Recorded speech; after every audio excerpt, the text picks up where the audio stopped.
Hello everyone, I am the storyteller and I am here to help you today. I know you use this video to fall asleep, so before that, like the video and subscribe to the channel. Also, where are you from and what time are you watching? Now get comfortable and relax. I remember the night's chill biting at my skin the moment I stepped onto the cobblestone walkway. The moon hovered behind thick streaked clouds, casting uneven shadows across the empty streets. My breath came out in small plumes of vapor, and an unsettling stillness hung in the air. Even the hum of distant traffic seemed muted, as if the city itself were holding its breath, waiting for something to slither out from the dark corners of its underbelly. I took a moment to steady myself, inhaling sharply and letting the cold air burn my lungs. I told myself that this was just another night, another tour through the lesser-known passages of our old district, another chance to share the stories I'd collected. Usually I feel an excited charge before telling my tales, but that evening, something about the silence felt heavier than usual. A prickling sensation crawled at the base of my neck, and I had to resist the urge to keep turning around. It was as if an unseen set of eyes rested upon me, waiting for me to entertain it. Yet I pushed through the unease, reminding myself that this was what I did for a living. I thrive on fear, or at least I used to. There were 5 people in the group that night. They seemed eager enough, though a little unsure of what to expect. I saw the flicker of nervous smiles when they recognized me, the so-called master of local horror, the one who led these nocturnal excursions into the city's darkest legends. We started walking along the cracked sidewalk, our steps amplified by the emptiness around us. I told them we'd be visiting a series of sites rumored to be haunted or cursed, weaving my usual cautionary tales about unsolved mysteries, ghost sightings, and inexplicable phenomena. I always enjoyed the moment when the first goosebumps prickled my audience's arms. But that night, it was my own skin that felt clammy first. As we walked, I launched into my standard introduction, explaining how the city was built on layers of old secrets, how each dilapidated building had its own storied history. I usually recount these facts with ease, but this time, each word felt like it echoed just a bit too loudly in the narrow streets. My heart thumped with increasing intensity, not purely out of excitement. It felt like a mild panic that blossomed in my chest for no logical reason. No, I tried to tell myself that I was overreacting, but the air felt denser and a vague buzzing filled my ears, as if a swarm of insects were lurking just beyond my field of vision. Midway through my recounting of an old urban legend, I noticed something out of the corner of my eye. A shape, maybe the size of a large dog, sliding across the pavement behind the group. It moved in an unnatural way, too smooth, almost like water gliding over glass. At first I thought it was a trick of the light, or a stray reflection of our flickering flashlights, yet it seemed so tangible, so undeniably there, that my heart skipped a beat. Before I could focus on it, one of the people in the group asked a question, and I lost sight of that shifting silhouette. I forced a strained smile and answered, trying to dismiss my own fear. My words came out shaky, and the group, though polite, seemed to sense something was off in my tone. We continued onward, passing under a broken street lamp that sputtered and hummed. Shadows stretched unnaturally against the walls, and I felt my pulse slam in my ears, loud enough to drown out my own thoughts. My gaze kept darting back over my shoulder, as if I might catch the same shape skulking at the edge of the light. But each time I turned, it vanished, or at least hid itself well enough that I couldn't confirm its presence. My breathing turned shallow. I could almost taste the metallic tang of fear on my tongue. As the tour progressed, I delved deeper into stories about vanished residents and inexplicable markings found scrawled on old cellar walls. These were usually the tales that thrilled my audience the most. But now, every time I spoke about something chilling, I felt an electric jolt of anxiety slice through my body. My voice trembled, my palms began to sweat, and I couldn't shake the feeling that with each sinister detail I shared, something else was growing in the darkness.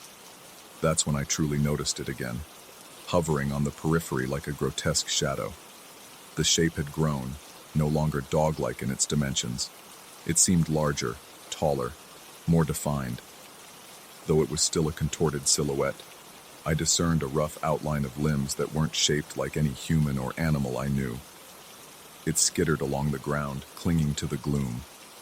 I blinked hard, trying to clear my vision, but when I opened my eyes, it was still there, trailing behind the group like an unwanted guest. Yet none of the others even glanced back. They didn't react or scream. It was as if I were the only one capable of seeing it. My heart pounded erratically. My limbs felt cold. The dryness in my mouth was so pronounced that my tongue stuck to the roof of it.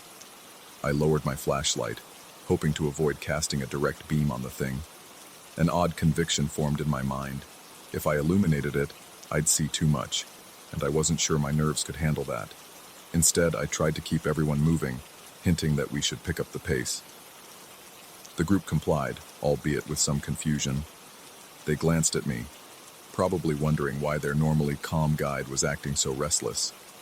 I recalled the rumors I'd heard, half believing they were pure myth. Legends speak of entities that latch onto terror like a parasite, thriving on the fear humans exude. I'd encountered countless bizarre stories in my line of work, but I'd always managed to separate fact from fiction. At least I thought I had. Yet the more I recounted horrifying events, the more distinct that thing became. A dreadful understanding dawned on me. It was feeding on the tension I was fostering. I tried to lighten the mood, sliding in a more humorous anecdote, hoping to diffuse the fearful energy. But the group had come precisely for the chills, and they weren't as engaged when I switched to lighter fare. So I found myself backtracking, returning to darker tales of headless apparitions and vengeful ghosts. As soon as I described those terrifying details, my eyes flicked to the silhouette again, and it had grown further, so much so that it looked like it was crawling upright, an outline of a torso swaying unnaturally, limbs too elongated for anything of this world. My skin went cold, sweat trickled down the back of my neck, and my breath hitched in my throat. I tried to maintain composure, but I stammered through my words. I was sure my audience noticed. They kept exchanging uncertain glances. One asked indirectly if I was feeling all right, their voice tinged with worry. I nodded stiffly, swallowing the lump in my throat, and continued marching forward, urging everyone to follow me more quickly. In the gloom, every distant clang of metal or rustle of leaves set my teeth on edge. The wind whistled through the old brick buildings in a shrill, eerie pitch. I became hyper-aware of every scrape of a shoe, every subtle shift of shadow. That intangible weight of being observed bore down on me, and I found it increasingly difficult to ignore. The rational part of me tried to argue that it was all in my head, a product of the stories I'd spent so long collecting and retelling. But the primal part of me, the instinct rooted deep in my gut, whispered that something was genuinely, horribly wrong. I took the group to a narrow alley where an old legend spoke of a restless spirit. I had a prepared script about flickering lights and disembodied whispers, but as I entered the alley, my flashlight began to flicker in and out. At that same moment, a wave of dizziness nearly toppled me. I steadied myself against the damp stone wall, trying to catch my breath, my heart hammering. I heard a faint scraping sound behind us, like nails dragged across the pavement. And then that roiling mass of darkness slithered into the alley, its shape more apparent than ever, still featureless in many ways, but undeniably present, undeniably hungry. The group didn't seem to notice it at all. One or two commented that I didn't look so good, that I appeared to be trembling. I forced a laugh, or at least something close to it, and assured them we'd be finishing up soon. My mind was screaming at me to end the tour right then and there, but I'd never aborted a session before, and a stubborn part of me refused to tarnish my reputation. I told myself that if I could just keep things short and cut the truly sinister stories, maybe the presence would fade. Yet with each forced step, I sensed the shape's intensity growing. I tried to talk about the city's architecture instead, highlighting old iron gates, the history of certain cobblestone patterns, anything mundane to distract from the terror. But the group pressed me for one more truly scary story. They said they'd come all this way, that they craved something special. My hands shook at the thought. Part of me worried that if I told another horrifying tale, that entity would reach a point of no return. I could almost feel it breathing next to me, even though it had no discernible face or mouth. Still, I caved. I could see the expectant expressions on the group's faces. I was caught between my desire to please them and my overpowering dread of what might happen. So I relayed a final legend, the story of a haunting that supposedly originated in these very streets. My voice quivered as I described the alleged moans heard in the dead of night, the fleeting glimpses of a pale figure drifting past windows. Each word sent a tremor of fear through my own body. I tasted salt on my upper lip, realized I was sweating profusely in the chilly air. And then I saw it, standing at the mouth of the alley. The shape had twisted itself into a vaguely human outline, elongated arms ending in tapered points. Its torso looked as though it was flexing and contracting, feeding on every ounce of horror that radiated from me and the enthralled group. It was so close to us, yet the others remained oblivious. My stomach churned, my breathing became ragged, and I fought the urge to scream at the top of my lungs. Desperate, I cut my story short, insisting that we should end the tour immediately. The group exchanged puzzled looks, but they followed me back onto the main street, heading toward the spot where we'd begun. I told them we'd revisit the stories another time, that I had just remembered an urgent matter. My voice trembled with barely suppressed panic, and my fingers felt numb against the flashlight. As we walked, I didn't dare look back again. The sense of a looming presence was overwhelming, and my skin crawled with every step. Even though the city's glow was returning, cars passing by, distant neon signs illuminating the street, my heart wouldn't slow. It continued to gallop in my chest like a terrified animal. My thoughts were a chaotic blur of fear and shame. I wondered if I was losing my grip on reality, if maybe I'd let my own macabre imagination conjure this monstrosity. Yet the memory of that thing was seared too deeply into my mind for me to dismiss it as mere hallucination. When we reached our final stop, I mustered a tense smile and thanked everyone for coming. I vaguely heard them commenting that the tour was unique, that they hadn't expected me to rush it. They offered polite farewells, and I nodded, my eyes darting to the dark spaces between the streetlights. Once they dispersed, I stood there alone, heart still pounding, the hairs on my arms standing on end. I realized I was practically trembling, my legs threatening to buckle beneath me. I glanced around, half expecting that horrific silhouette to appear again, fully revealed now that I'd told so many unnerving tales. But I saw nothing except the empty sidewalk and distant car headlights.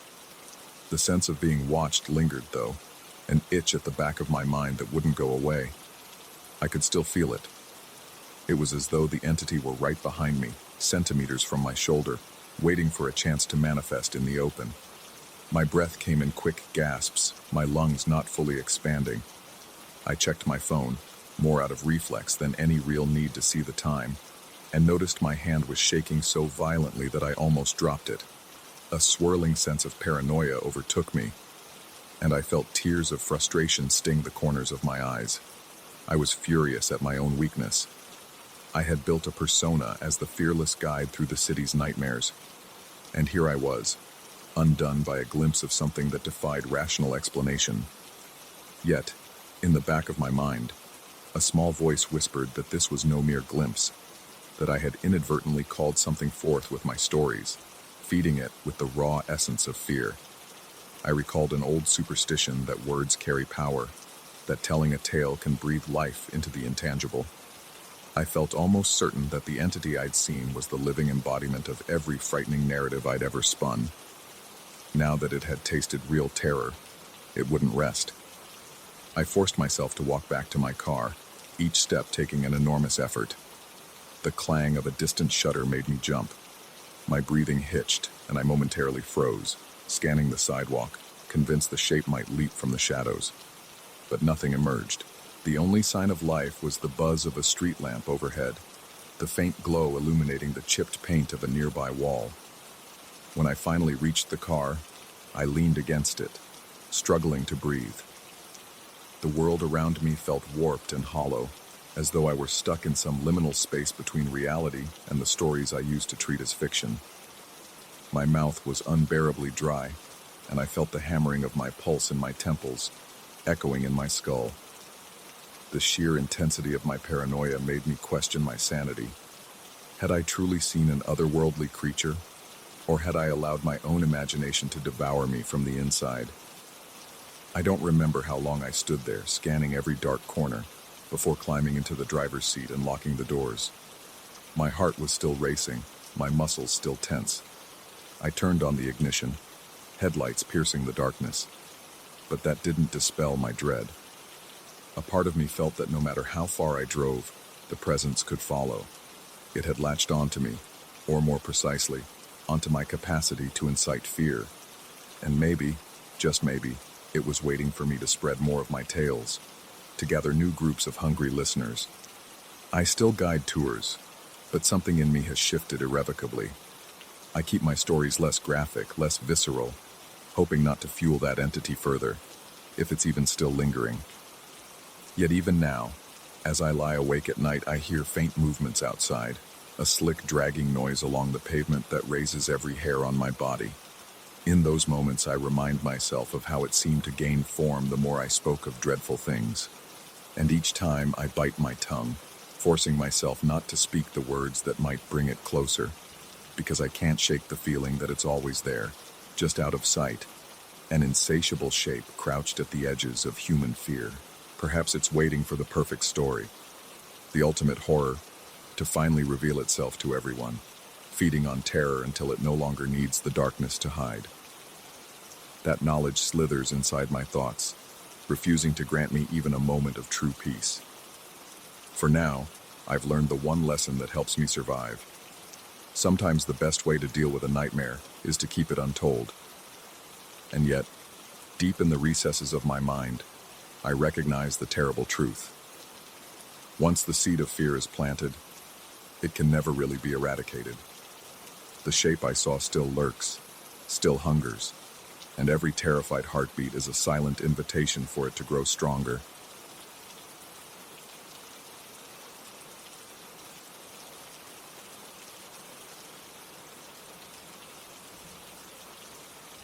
The moment I arrived at the old chalet, a biting chill clung to the air, and every gust of wind rattled the loose shutters like desperate fingers trying to pry their way inside. Even from the threshold, I sensed something was wrong, an unease beyond the expected isolation of a remote mountain village. The creaking floorboards beneath my feet almost seemed to groan in protest at my presence, as if the entire structure resented my intrusion. I could smell ancient wood and damp stone, the unmistakable aroma of a place that had been forgotten for too long. I took a shaky breath and closed the front door, my heart pounding with a vague dread I couldn't yet explain. My decision to settle into that chalet stemmed from a need to escape the suffocating stress of city life. Friends had warned me that solitude in the mountains might unearth buried anxieties instead of relieving them, but I was desperate for silence and clear air. I was convinced the quiet would heal me, yet the hush that greeted me felt unnatural, too complete, like a vacuum swallowing any comfort I tried to bring with me. At first, I assumed my own nerves were playing tricks, but as the days wore on, I became increasingly aware that I wasn't alone, no matter how much I wished I were. The chalet stood on a narrow path high above the main village.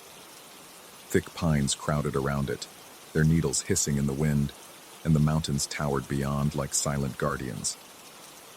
Indoors, the windows were tall and narrow, letting in only slivers of pale daylight. The walls were paneled in dark wood, scuffed from years of shifting temperatures and neglect. Everything smelled faintly of mildew and something like old wax, as if someone used to burn candles day and night. That stale odor began to cling to my clothes, following me around until I had the sense that the chalet itself was marking me. During my first nights there, I found it difficult to sleep. The bedroom was cramped, with only enough space for a small bed and a worn dresser. The single overhead light flickered if I turned it on, casting the corners into uneasy shadow. I often turned the light off for fear that the flickering would draw out some hidden shape from the darkness. Even with everything off, though, I could still detect subtle movements behind the walls. It started with faint creaks I tried to dismiss as the natural settling of old wood. But soon, those sounds became more distinct. Soft scraping, like fingernails lightly raking across the inside of the paneling. My heart would pound so loudly that my temples throbbed. Each time I heard the scratches, I'd hold my breath and press my ear closer, trying to determine if it was just the wind or some small animal trapped behind the walls. But the pattern sounded too deliberate, like a slow, insistent scraping. It always came from the same spot, the wall right beside my bed. I began to hate bedtime. Even if I forced my eyes shut and prayed for sleep, the tension in my chest refused to ease. My thoughts spun in tight circles, always returning to the possibility that someone, or something, was inside the walls. After nearly a week of growing paranoia, I felt compelled to investigate. One morning, in the harsh light of day, I decided to search for any hidden compartments. Old chalets often had secret nooks or storage spaces built into the paneling. Moving the bed aside, I discovered a piece of the wall that felt hollow when I knocked. My heart clenched with sudden excitement and fear. The idea of discovering a secret chamber should have felt thrilling, but instead my stomach twisted. The thought of what might lurk inside there made my palms slick with sweat. I used a small hammer to pry at the edges. The panel gave way more easily than I expected, sliding aside to reveal a cramped gap. A rush of musty air escaped, enveloping me in the nauseating scent of mold and extinguished candles. Inside, hunched in the middle of the tight space, was a man, so pale that his skin looked almost translucent, eyes sunken into dark hollows. He didn't move. He just watched me, his expression empty yet somehow filled with a kind of quiet menace. My throat went dry.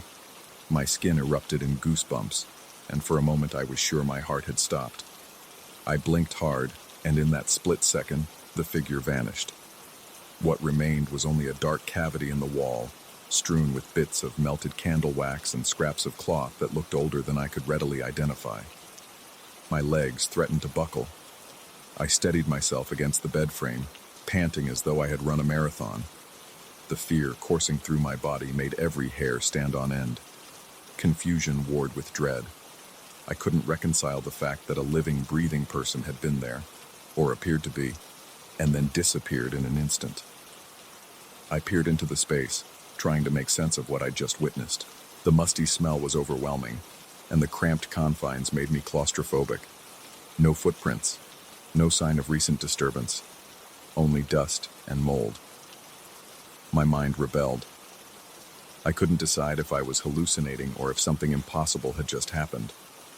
The longer I stared into that shadowy cavity, the heavier the atmosphere became, pressing down on me until I had to look away. A faint whisper reached my ears then, so soft that I almost thought it was my own breath. But the words, if there were any, felt foreign, like a hushed warning. I jerked back, chest hammering, and quickly sealed the panel. That day, I avoided the bedroom as much as I could, pacing the chalet's living area and double-checking every door, every window. The caretaker who had let me in at the beginning had mentioned that the chalet was old and might have a few quirks. He'd said, in a bored tone, that people sometimes claimed to see shapes in the corners, but insisted it was just flickers of candlelight or illusions, caused by the shifting mountain weather. I recalled his unhelpful shrug and the abrupt way he changed the subject. After my experience, I suspected he knew more than he was willing to share, but I doubted I'd get a straight answer if I tried pressing him. Afternoon turned into evening, and I forced myself to prepare dinner in the rickety kitchen. The overhead light there was dim and yellowed, but stable enough to keep me from fumbling with the stove. Each clatter of utensils made me jump, and the air felt charged, as though the walls were alive, waiting. I could almost sense that the man behind the panel was still there, in some intangible way, watching me with those hollow eyes. My stomach churned, making it hard to eat. Every bite felt like a lead weight. My appetite vanished before I'd finished half my plate. When darkness fully settled, I debated sleeping in the living room. In the end, I convinced myself that fleeing the bedroom was both cowardly and futile. If the chalet was haunted, or if I was losing my mind, no single room would make me safe. So I trudged upstairs, every step echoing ominously in the silent hall. The bedroom was exactly as I'd left it. The bed still pulled a few inches from the wall. I forced myself to push it back in place, ignoring the sick feeling in the pit of my stomach. Then I turned off the light and lay down, tension radiating through my entire body. At first, the night was silent, except for my ragged breathing. But after what felt like hours, I heard it again. A slow scraping noise, methodical and impossibly loud in the hush. My heart accelerated until pain lanced through my chest.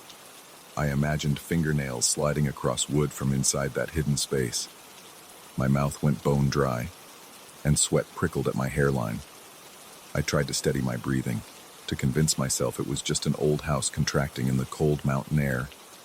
But each new scratch sounded too deliberate. A wave of nausea gripped me. Fear pinned me to the mattress, every muscle rigid with the instinct to run. But I stayed, uncertain where else I could go in the middle of the night on a remote mountaintop. At one point, I could no longer bear my own terror. I threw off the blankets, snatched a flashlight from the side table, and yanked the panel open, determined to confront whatever lay beyond. The narrow beam illuminated dust motes swirling in the stale air. The interior space looked as it had earlier, empty, neglected, with no sign of an intruder.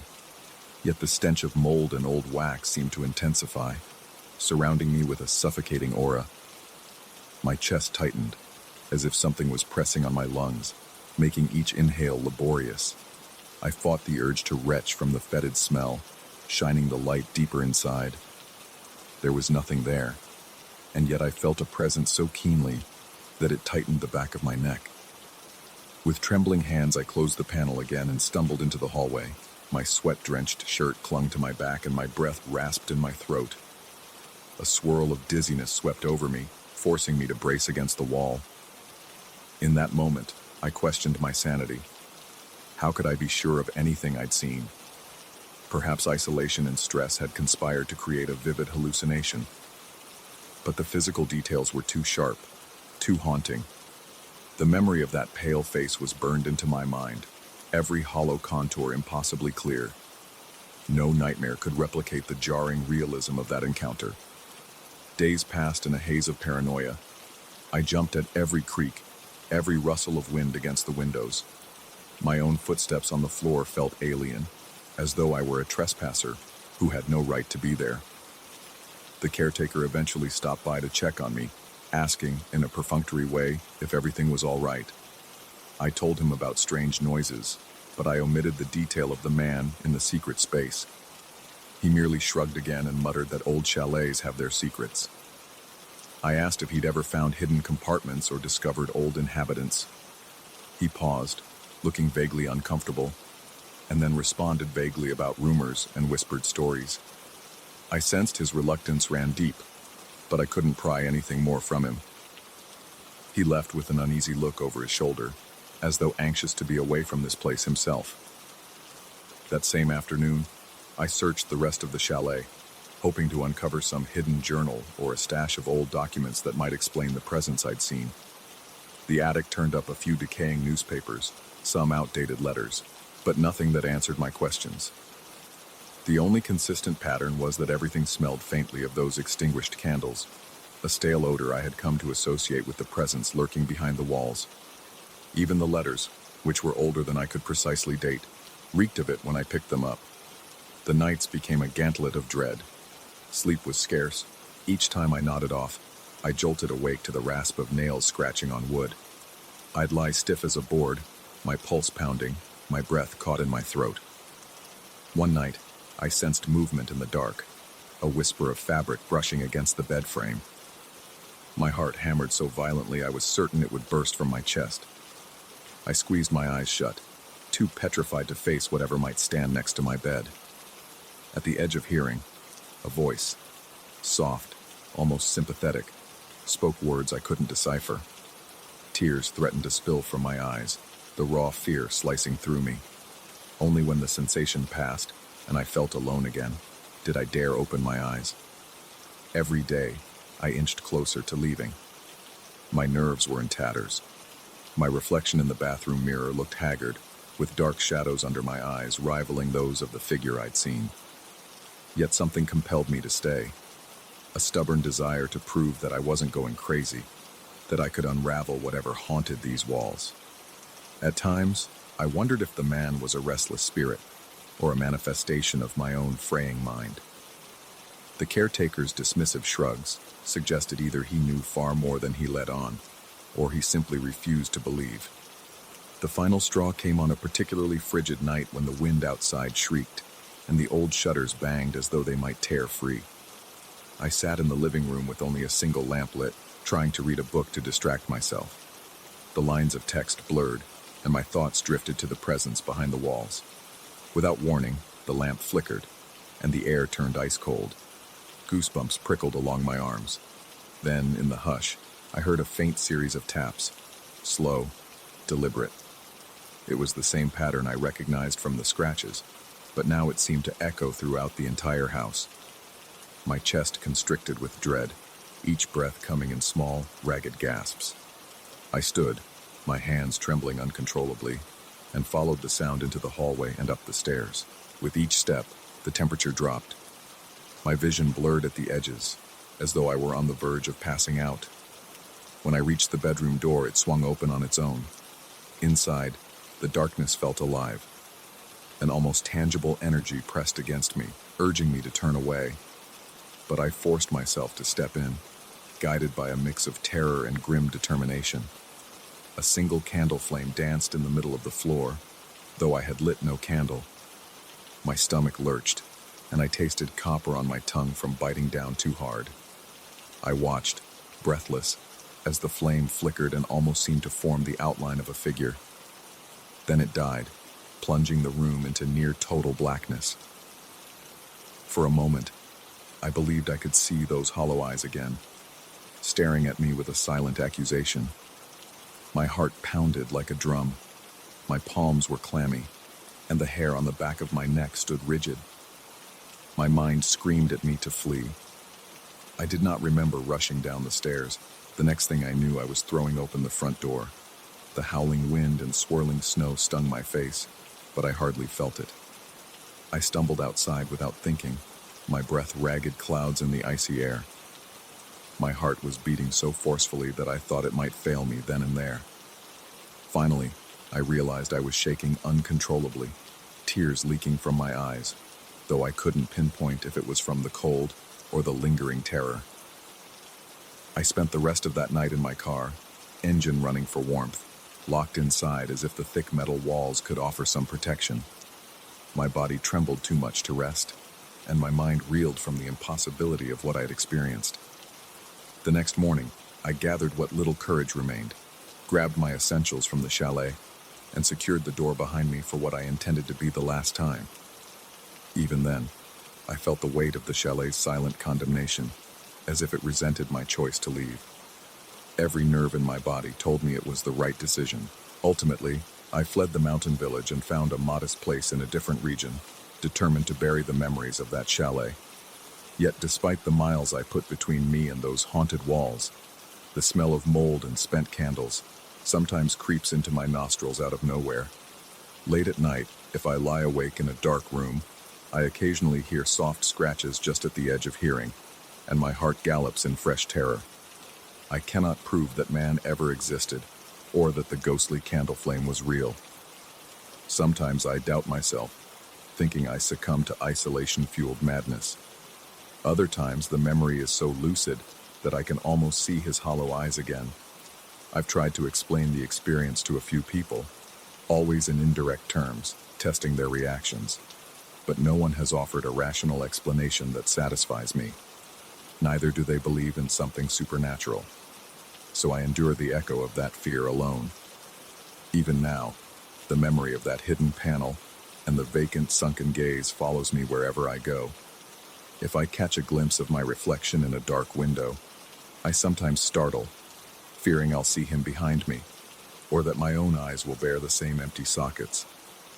And in those moments I realize that no matter how far I run, I left part of myself in that chalet, the part that trembles in the silence, convinced that some hidden presence still lurks in the walls, waiting to be discovered and acknowledged. I escaped physically, but the disquiet remains like a scar on my soul. The chalet's hush was never comforting. It was an unforgiving void, revealing layers of horror I wish I could forget. Every breath I take still feels tainted by that stale candle scent, a relentless reminder that not all silences are peaceful, and some secrets are best left sealed away.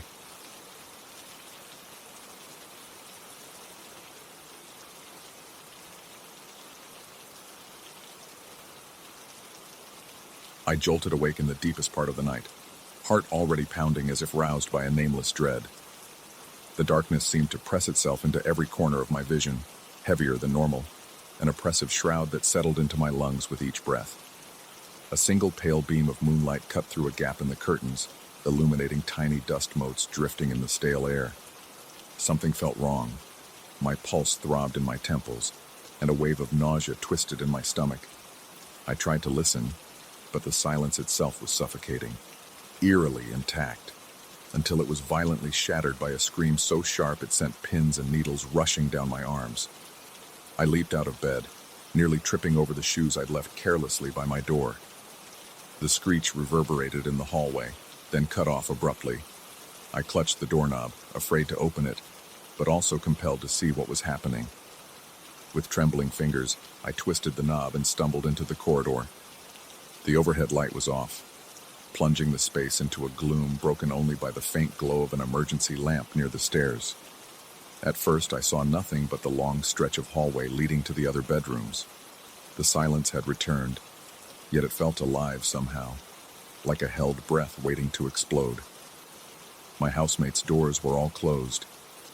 I stood there, barefoot on the cold wooden floor, bracing myself for another scream.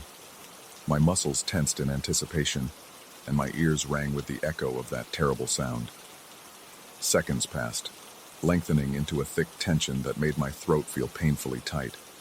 Eventually, one of my housemates cracked his door open, though it was only wide enough to allow a single bloodshot eye to peek out.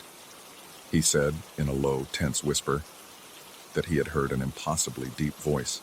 Another housemate, in a shaky tone, insisted he had heard a shrill, almost metallic wail. A third roommate muttered something from behind his locked door about hearing multiple voices overlapping. No one wanted to open their doors fully. It was as if the hallway itself was now off limits, tainted by the unearthly resonance. From that night onward, the house changed. At first, it was only these sporadic screams, piercing the stillness at odd hours, sometimes near dawn, sometimes just after midnight. We each became reluctant guardians of our own fears, rarely speaking about these occurrences. In a shared kitchen, someone would mention being awakened by that noise and shudder, or another might rub his arms as though trying to dispel a lingering chill. But the more it happened, the more we realized that we weren't even hearing the same sound. My personal experience would be a single high-pitched shriek, while my neighbor across the hall would swear he heard something guttural and bestial. Our nights became a patchwork of uncertain illusions, each person convinced of a different horror, even though we all shared the same walls. Soon the screams started overlapping, echoes that came from different empty rooms as if multiple creatures were shrieking in tandem. We would all rush out to find nothing, not a single clue that might explain who or what was making those noises. Yet the sudden bursts of wailing never failed to set my heart hammering against my ribcage.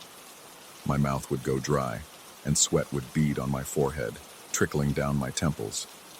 The realization that these sounds came from empty rooms was more unsettling than if we had found an actual person in distress.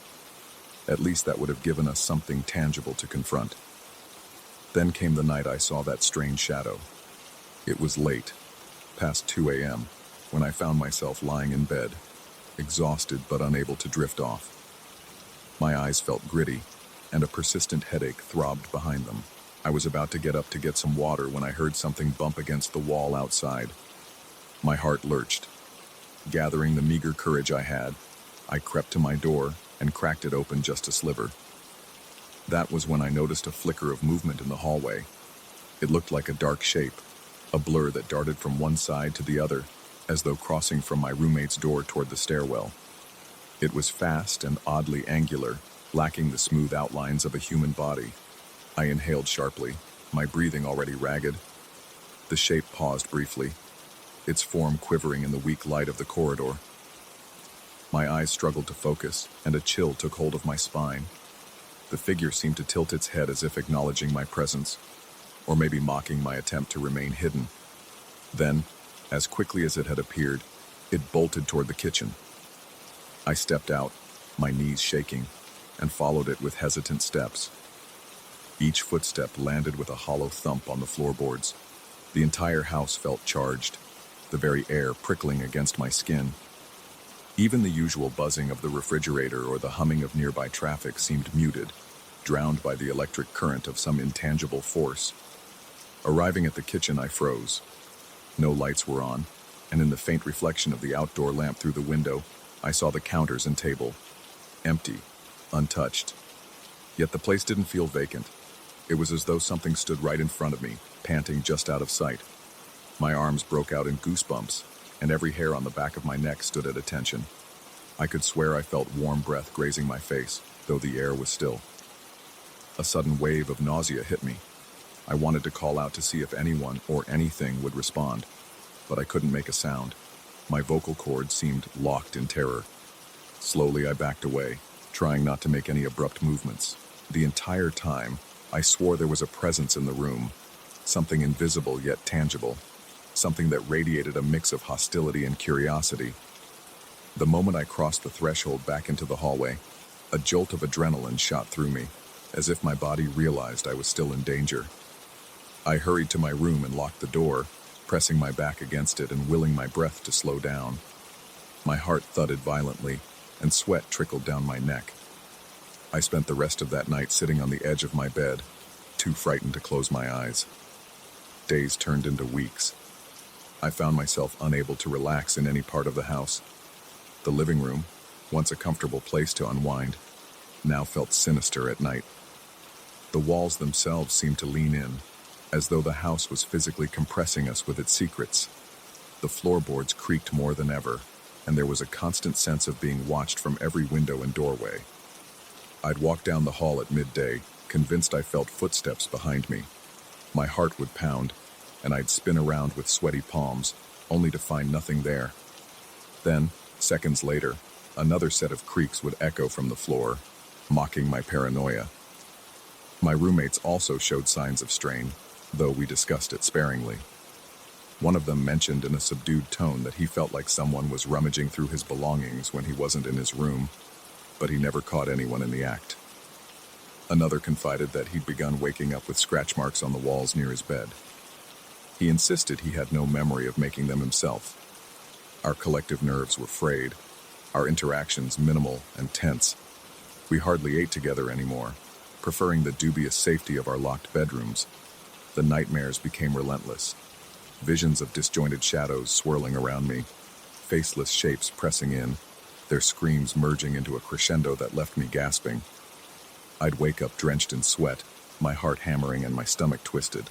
Sometimes it was so intense that I questioned if I was truly awake afterward, because the house's darkness often felt like a continuation of the dream.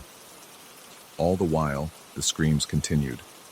In the thick of the night, multiple voices, or at least multiple pitches, would erupt from vacant rooms, the laundry area, the storage closet, even the attic.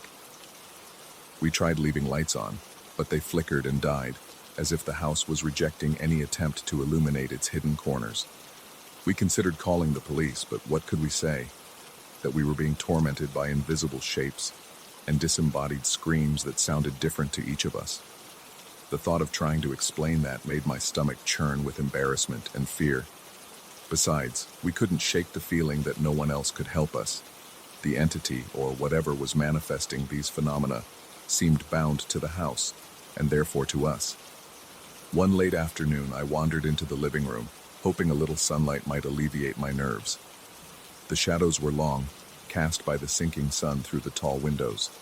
As I settled onto the worn-out sofa, I noticed a strange reflection in the blank television screen. It looked like a silhouette standing behind me, motionless. My heart seized. I could feel my breath catch in my throat.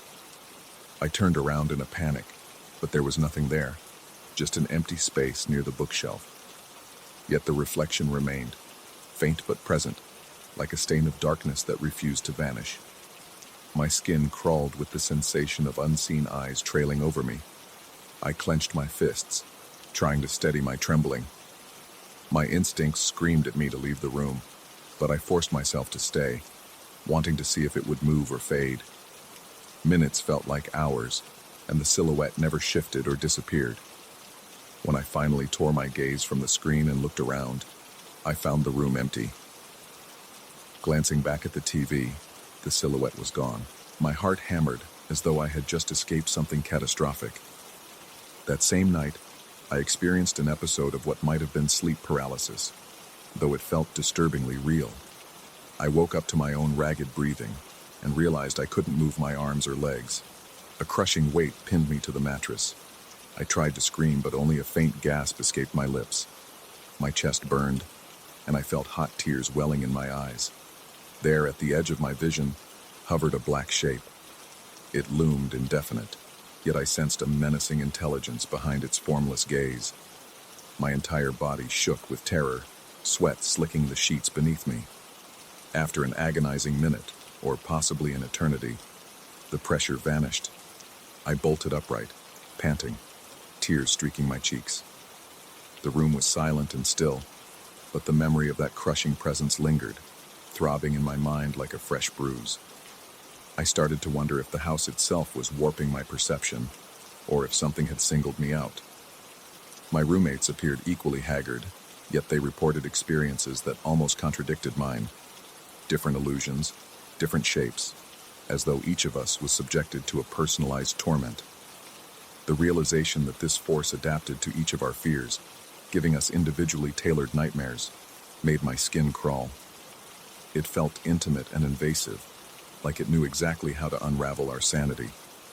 Out of desperation, I tried to document each event. I kept a small notebook in which I scribbled times, descriptions of sounds, and glimpses of shapes. My handwriting deteriorated over time, each line scrawled in jittery script as though my hand was trembling beyond control.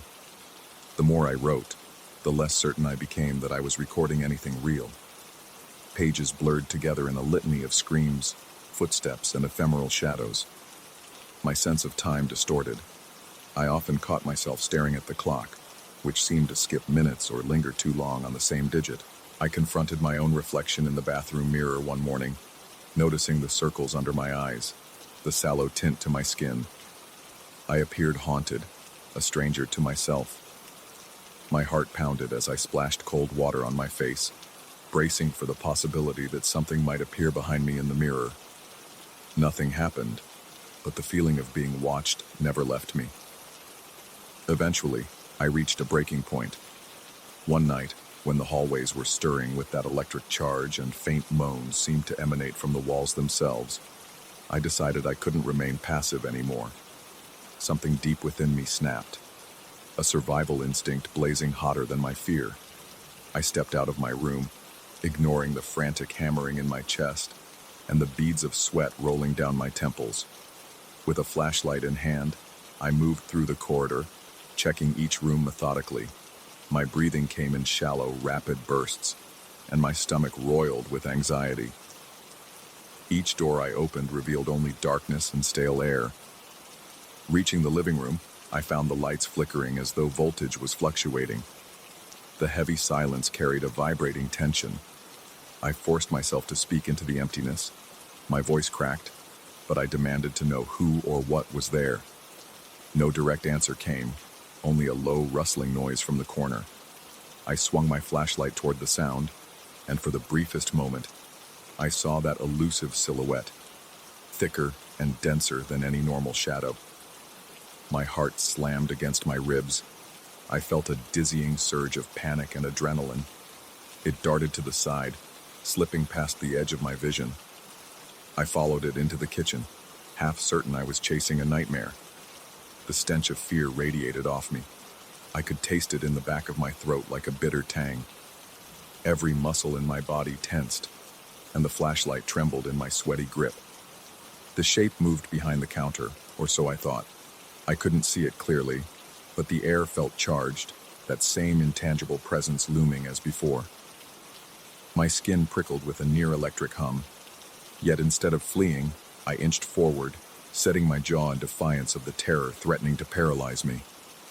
In that silent standoff, I felt an unspoken confrontation unfolding. My breath came in ragged pants. My body was shaking from head to toe, but I refused to retreat. For a moment, I sensed the shape waver, as though uncertain. Then, abruptly, the electricity in the air intensified, creating a static snap that made every hair on my arms stand on end. A wave of cold flooded the room. My chest constricted, and I found it hard to breathe. I thought I might faint, but instead of being swallowed by the darkness, I stepped forward one last time. My eyes watered from the sudden chill, and my teeth were chattering so hard I could barely keep my jaw steady. Just as I felt I was on the verge of blacking out, the charge in the air dissipated. It didn't vanish entirely, but it withdrew, like a retreat. I gasped, lightheaded, and sank to my knees on the kitchen floor. My head spun, and I could feel tears of relief or fear, maybe both, slipping down my face. The darkness in the corners no longer seemed to watch me with the same intensity. The halls were still, though not peaceful, and the atmosphere remained tense. Yet something had changed, like a fragile truce had been reached. I don't know if I banished anything, or simply showed it I wasn't easy prey. From that night forward, the screams quieted some, fading into sporadic moans that no longer startled us awake with the same violence. The disquieting footsteps persisted, and shadows still flickered at the edges of our vision. We remained uneasy in that house, living with our hearts constantly on edge, but the sense of immediate danger lessened, replaced by a cold acceptance that we were coexisting with something we couldn't fully understand. Even now, I can't be sure if I confronted a true supernatural presence, or if our collective fears had manifested something out of our imaginations. The walls still creak ominously, and sometimes I hear a whisper from an empty room, followed by a rush of adrenaline. But I remain determined not to let it consume me again. My heart still beats faster than it should at odd noises. My palms still sweat when I sense a presence behind me. I continue to question every shadow, every half-heard echo in the night. Yet I'm still here, still standing, shaken and changed, but resolute. Every so often I recall the raw terror of the earliest encounters and feel a twisting in my gut. The memory of that electric tension in the kitchen remains etched into my bones, reminding me how close I felt to being lost in an abyss of panic. Though the shrieks have died down to faint echoes, the lingering unease permeates each moment I spend inside these walls. And sometimes, in the dead of night, when I catch a flicker of movement in the corner of my vision, I realize it has never truly left.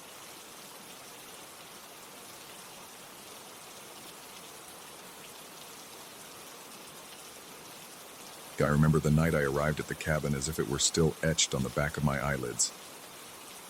The sky was ink black, and a wave of oppressive silence blanketed the twisting mountain road.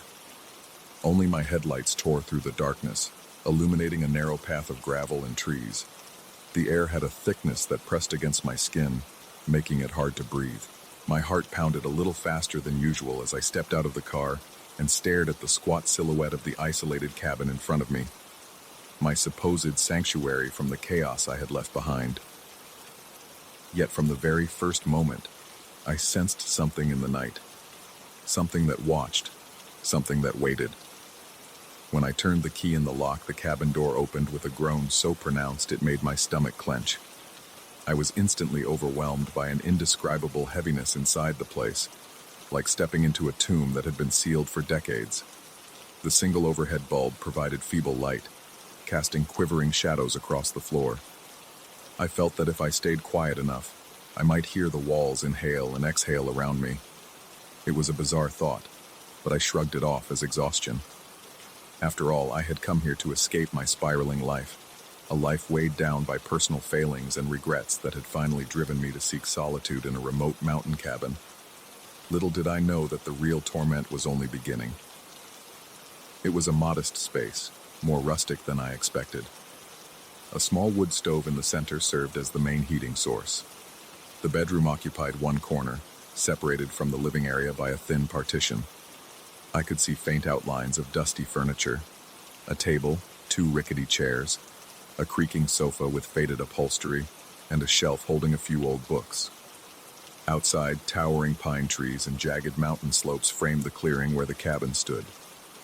The nearest neighbor was over a mile down a winding dirt road. I had hoped isolation would offer me clarity, give me a place to recover from my personal crises, problems I prefer not to detail, but they had reached a point where I needed absolute solitude. That first night, I noticed nothing beyond a few creaks.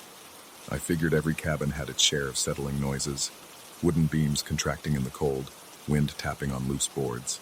My exhaustion finally took over, and I collapsed onto the narrow bed in the corner.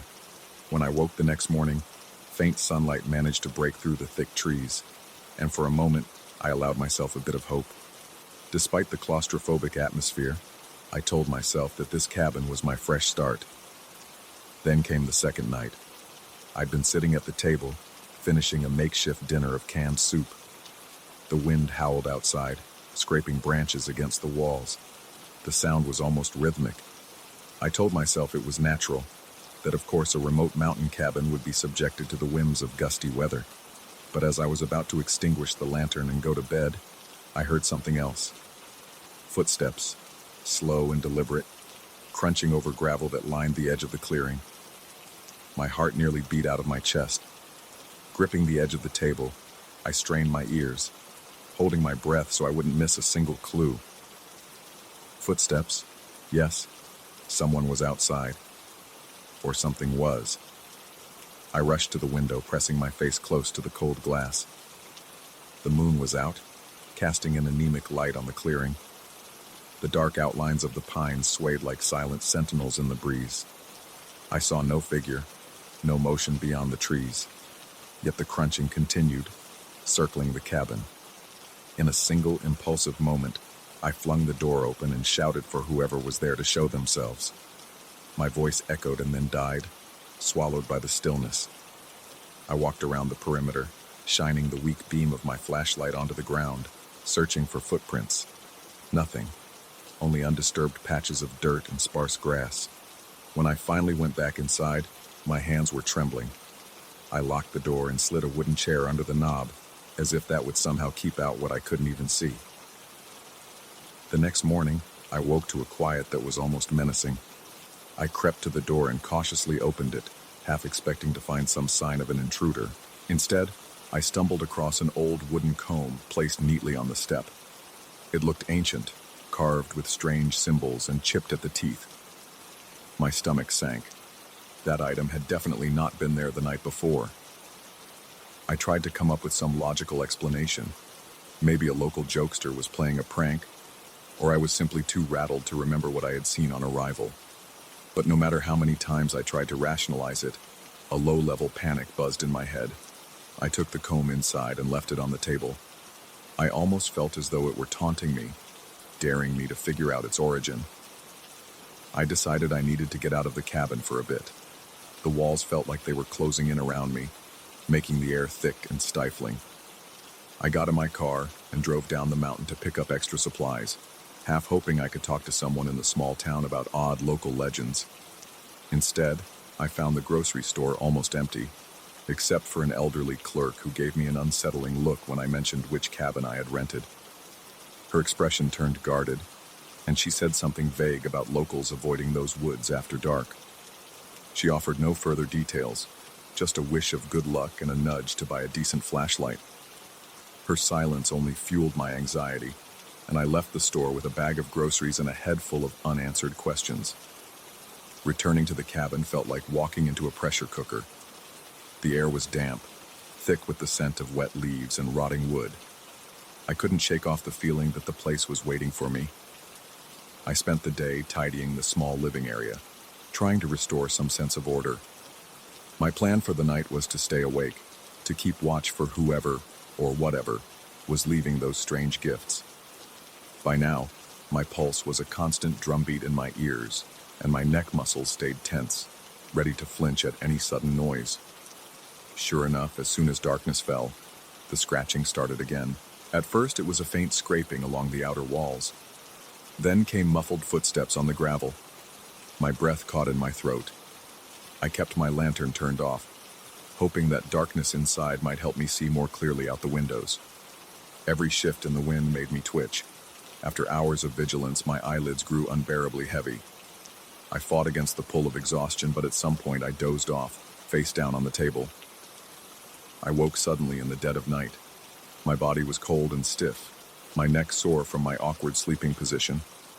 For several seconds, I couldn't figure out what had torn me from sleep, until I heard it. A low, humming melody, so faint it seemed to come from inside the walls. My heart hammered against my ribcage. I felt beads of sweat forming on my forehead. The melody was haunting, some archaic tune that rose and fell in an uneven cadence, like a dirge half remembered from another age. I stood up, nearly knocking over the chair, and pressed my ear against the wall. The humming vibrated through the wood, pulsing like a heartbeat. My breath quickened, and a sick knot tightened in my stomach. I followed the sound along the wall, tiptoeing as if the floor might reveal my presence. My pulse pounded in my ears, and every hair on my body stood on end.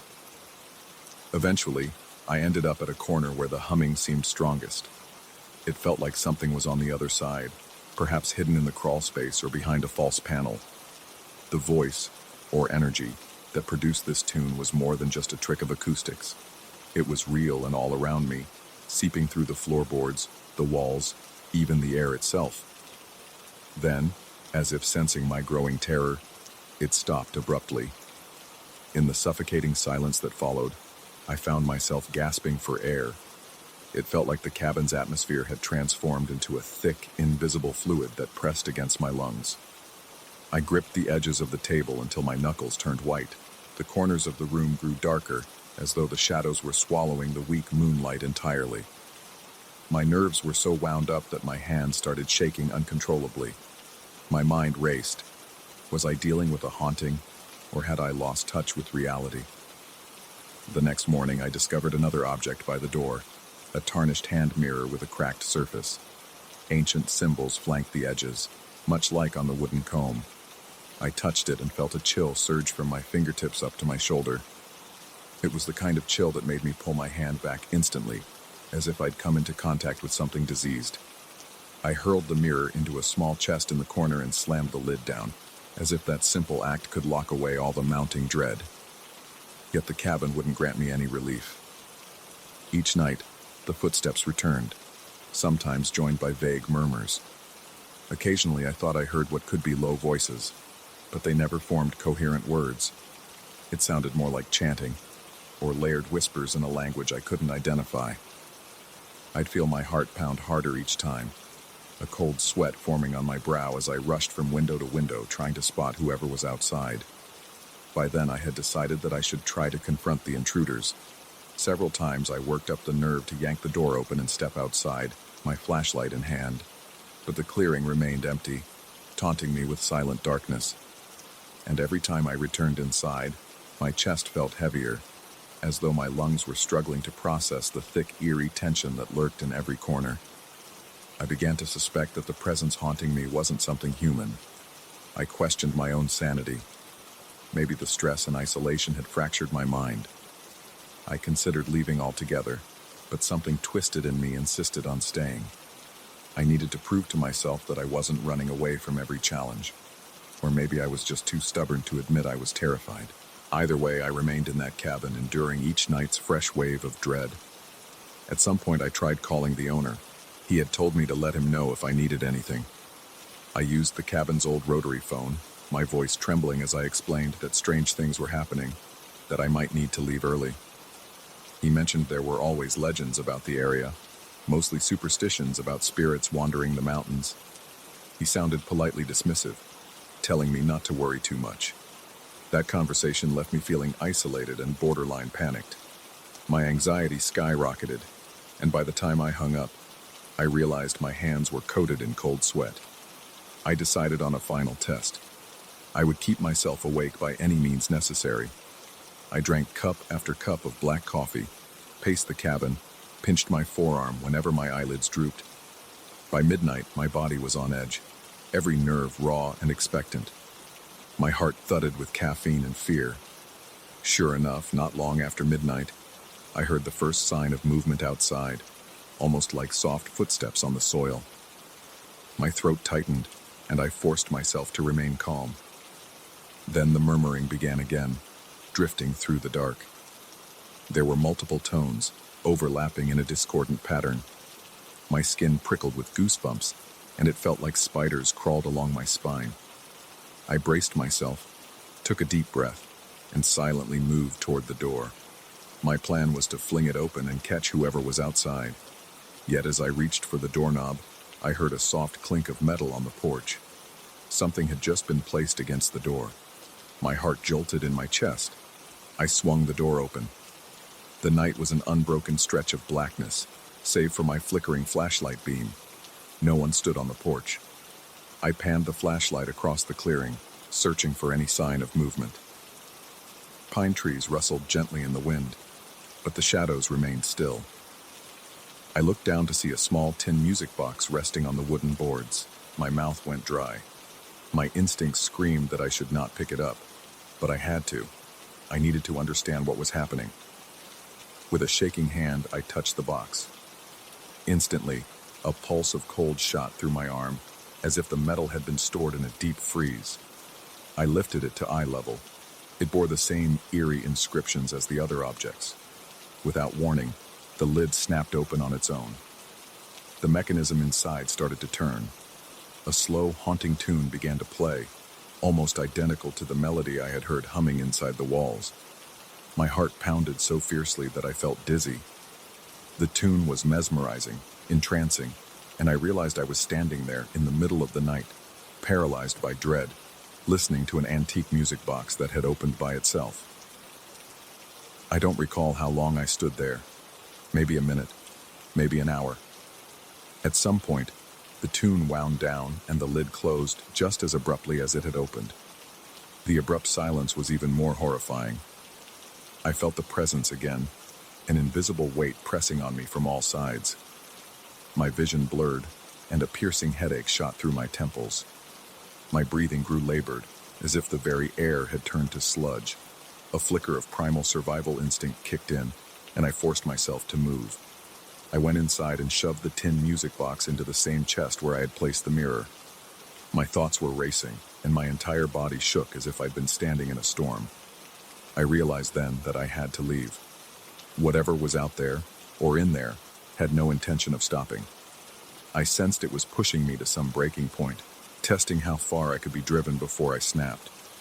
I grabbed my keys, a duffel bag, and some essentials, then flung open the cabin door. The darkness of the clearing was dense, and the wind lashed at me with biting cold. I locked the door more out of habit than any rational thought. Then I sped off in my car down the treacherous mountain road. My heart pounded with every hairpin turn, my knuckles white on the steering wheel. I was torn between relief at leaving that wretched place and terror that I might carry its presence with me. Even after I reached the main highway, a suffocating weight clung to my chest. My eyes darted nervously to the rearview mirror, half expecting to see some shape lurking in the back seat. By the time I pulled into a motel parking lot several towns away, it was nearly dawn.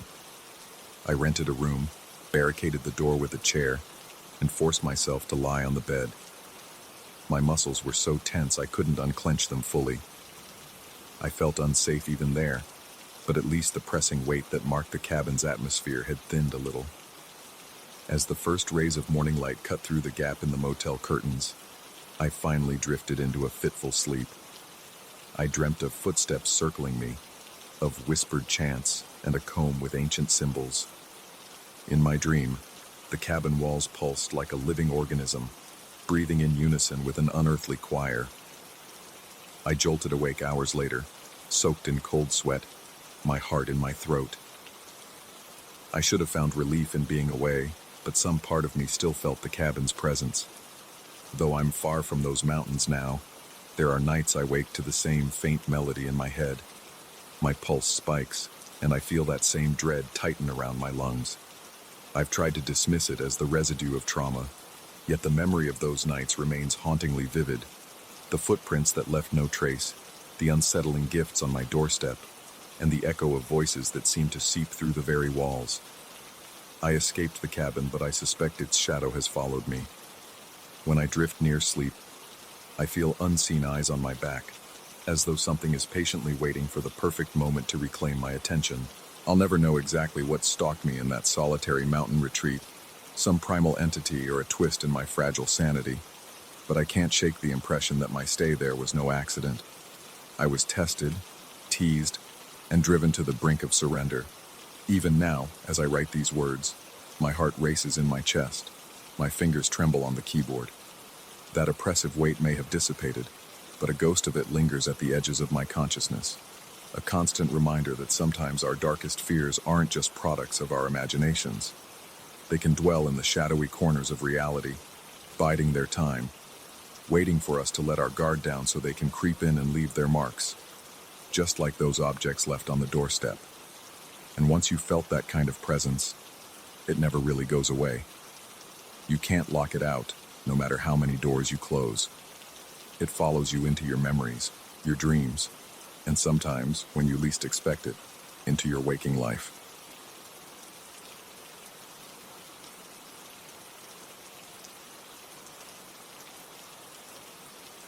There is a hush that blankets the forest at night, a silence so taut it cuts into the mind. Even the crickets seem hesitant to break it, as though they sense an unseen presence waiting beyond the trees. I first felt it the moment I set foot on the narrow trail, my body prickling with a sudden drop in temperature that shouldn't have been possible during high summer. It was a warning, or maybe an invitation, one that would pull me further from my group and deeper into the dark, where the night itself seemed to breathe. I joined this little ghost story society on a whim. A handful of other adults and I, armed with flashlights and steel nerves we boasted about but rarely tested, decided to conduct nocturnal walks through local woodlands and abandoned lanes. Our goal was to share tales of haunted sightings and strange legends, hoping to spark a thrill in each other's imaginations. Initially it felt harmless, just an adventurous pastime. We never once imagined that we might summon something we couldn't easily explain away. Looking back, the first few outings were almost disappointingly mundane. We would gather at a designated meeting spot under the full moon, shining our beams into every corner of darkness, searching for ghostly shapes or odd movements. Now and then, we thought we saw silhouettes among the trees, but they always turned out to be twisted trunks or low-hanging branches swaying in the wind. We exchanged stories, rumors of phantom footsteps heard near a creek, mysterious orbs seen drifting at the edge of a field. Sometimes I felt the hairs on my arms stand on end, but there was always a logical explanation. A breeze from the north, a trick of the light. Nothing truly sinister, until last week. That particular night felt colder than usual from the start, though no one else seemed to notice. I recall glancing at my phone and seeing the forecast was a warm, humid 80 degrees. My skin, however, was riddled with goosebumps. I tried to ignore it by focusing on the scattered conversation that reached my ears. Some members were excitedly recalling an urban legend about a specter that lured unsuspecting travelers into a bog. I half listened, more engrossed in how each breath I released seemed to come out shaky, as if my body already knew something unsettling was close by. We moved through a winding path with towering pines on either side, their branches knitted above us, forming a canopy that blocked most of the moonlight.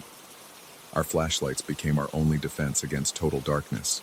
I trailed near the back of the group, my beams illuminating patches of grass and the trunks of trees whose bark was covered in pale lichen. With every step, I noticed how muted the sounds of nature had become. No rustling leaves, no croaking frogs in the distance, just the dull thud of our shoes on dirt and the occasional sniffle from someone up front. At one point, our impromptu leader paused. The rest of us halted as well, uncertain why. He turned and signaled that we should keep our voices down. He whispered something about hearing branches snap in the distance, but I couldn't see any movement beyond the sphere of our lights. The tension rose in my chest like a slow-building tide, but eventually, we pressed on. We had gone maybe another 100 yards when a soft voice, almost inaudible, spoke from behind me. It was barely more than a breath of sound, yet it carried a clear purpose. It whispered my name. I froze in place, nearly stumbling over an exposed root. My heart hammered against my ribs, and I flicked my flashlight around to catch whoever had whispered. A quick sweep revealed nothing but a cluster of bushes, their leaves quivering in the faint breeze. No footprints, no parted branches, no sign that anyone had stepped off the trail. The others continued walking, their chatter, though subdued, still present. My mouth went dry as I tried to call out, but I found no words. Each time I inhaled, I felt as if I were pulling shards of ice into my lungs. That absurd coldness latched onto me, and I shivered despite the sweat collecting on my forehead. I forced myself to believe I had imagined it, maybe heard the wind in an odd pattern. Yet I couldn't shake the anxiety that coiled in my gut. When I resumed walking, my legs felt sluggish, as though the earth itself wanted to hold me back. I hurried to catch up with the group, but within a few moments the same voice, soft, insistent, whispered my name again. This time it came from my left, from the darkness among the dense cluster of pines. My stomach lurched, and the hair on the back of my neck stood on end. Every cell in my body screamed to ignore it, to keep moving forward, but curiosity or fear compelled me to shine my light in that direction. My flashlight beam cut through the gloom, revealing tree trunks layered with moss and fallen needles that blanketed the ground in a thick carpet. At first, I saw nothing unusual. Then a shape emerged, barely distinguishable from the shadows. It was a figure, tall, impossibly so, and darker than the surrounding night. My breath hitched, and for a moment I thought my eyes must be playing tricks on me. The silhouette looked humanoid but stretched to unnerving proportions, as though it were draped in some kind of formless cloak that swallowed the light. My heart pounded. I took a step back, my thighs trembling with the urge to run, but I couldn't tear my gaze away. My flashlight flickered briefly. It was a cheap model, prone to a weak battery, but in that flicker, I swear the figure shifted. The next second, I directed the full beam straight onto it.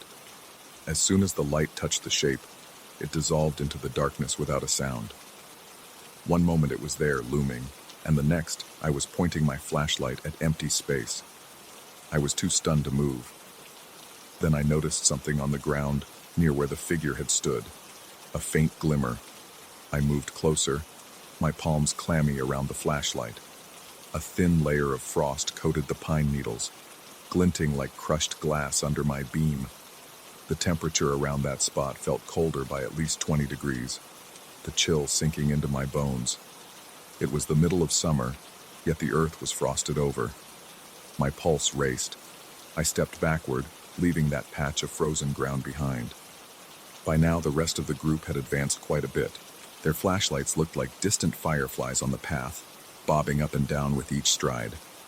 I felt compelled to catch up, but my legs only obeyed me after a moment of paralyzing indecision. My thoughts whirled. What had I seen, and how could I explain that frost? When I finally broke into a shaky jog to rejoin my companions, I realized how quiet I had become. Before, I had been contributing bits and pieces to our ghost stories. Now, I couldn't summon the voice to share what I'd just witnessed. I felt an odd sensation that someone or something was watching me, waiting for the right moment to whisper my name again. I scanned the silhouettes of the pines, half expecting the figure to reappear, but saw nothing. We continued deeper into the woods, stopping now and then to observe any sign of the supernatural.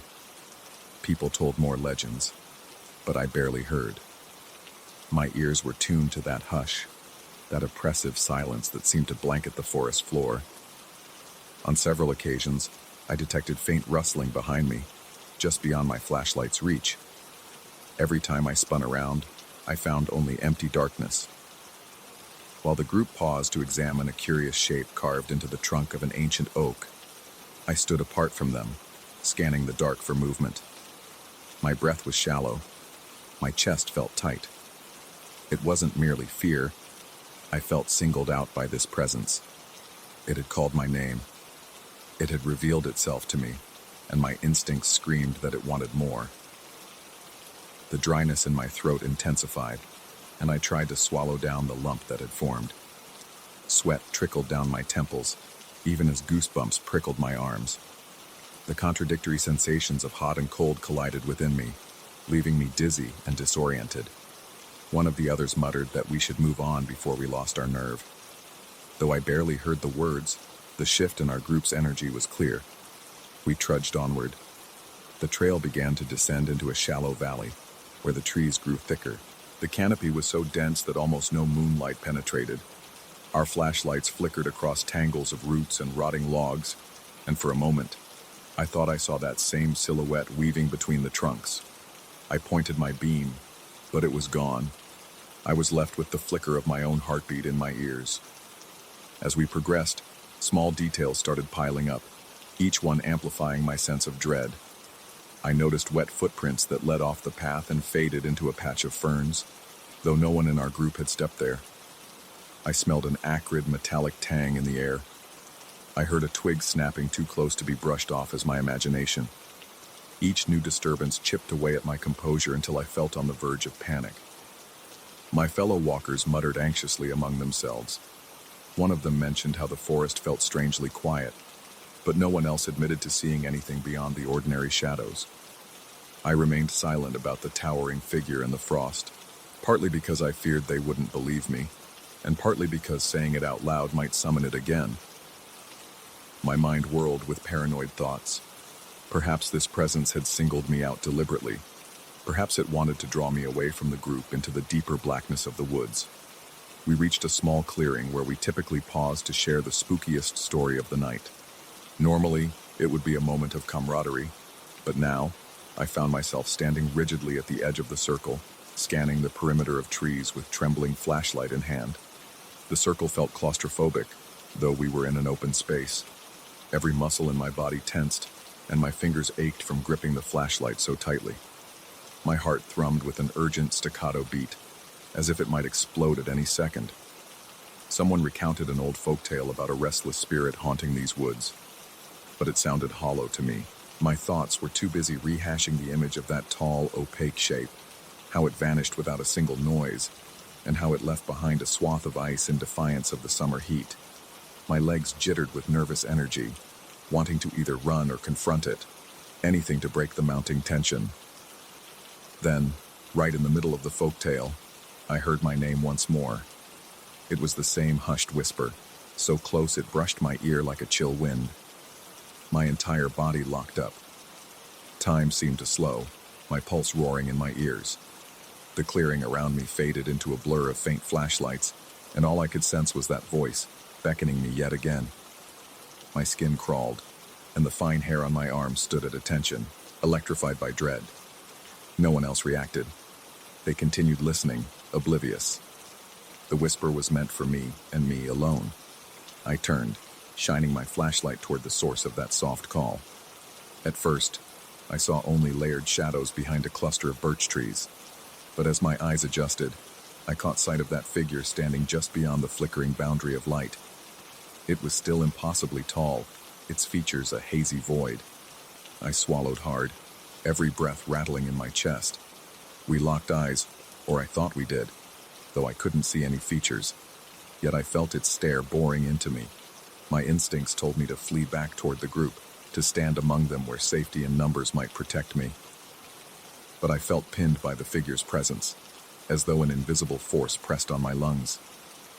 I tried to take a step, but my knees nearly buckled.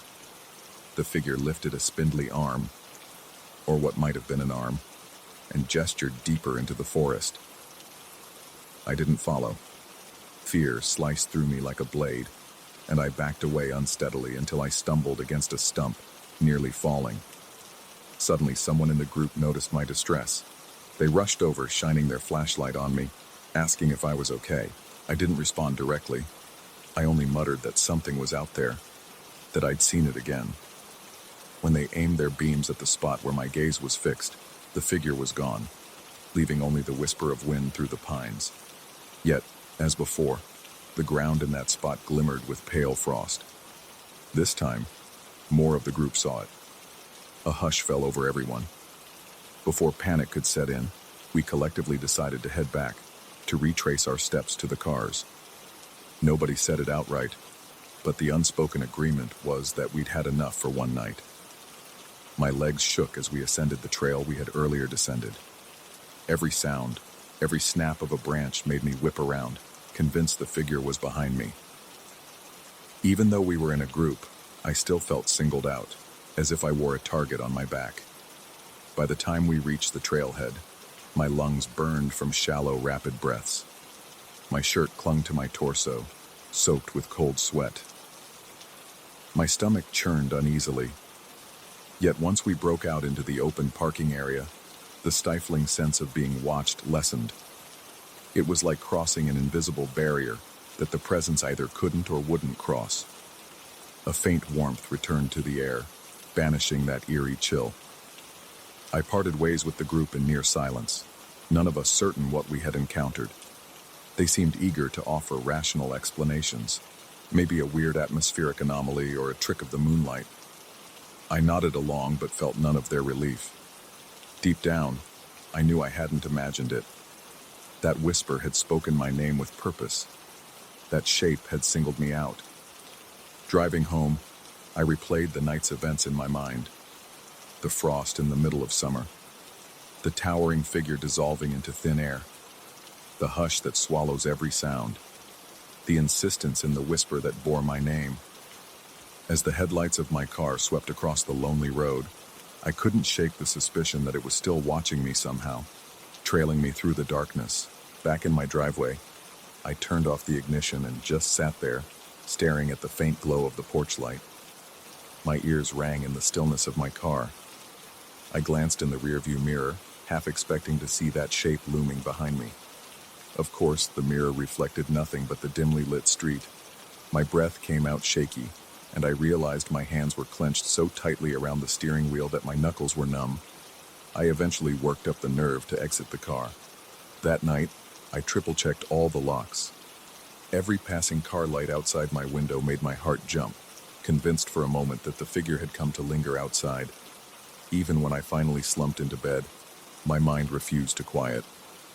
I lay there for hours, replaying the whisper, the frost, the silhouette, over and over like a looped reel. At some point near dawn, I drifted into a restless sleep, filled with disjointed images of black towering shapes and swirling icy fog. I haven't gone back to the woods since. The others still go on their nighttime walks, though they've told me they haven't seen or heard anything unusual. Some have teased me about my overactive imagination, while others have admitted they saw something strange themselves but couldn't quite describe it. I still feel that subtle chill in the air sometimes, even on the warmest afternoons. And now every so often I catch a flicker of movement in my peripheral vision. Too tall, too elongated, just a shade darker than the shadows around it. I wonder if it's waiting, or if it's calling me back for one final look at the frost it can create, even under the hot summer sun. Whether my mind has spun the entire event into a terrifying hallucination, or if that presence remains real and hungry, I can't say. All I know is that the memory of that shape, how it stood, silent and patient, how it whispered my name, lodged itself in my psyche. It left me with a lingering dread that gnaws at my thoughts, a reminder that the unknown might be closer than I ever dared suspect. And sometimes, in the quiet of the night, I almost think I hear it again, softly beckoning me to step into the darkness once more.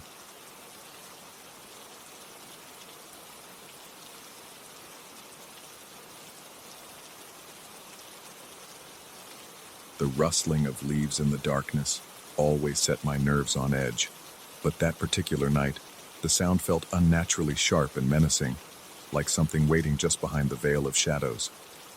I could feel it in my chest, a prickling alarm that made my heart hammer against my ribcage.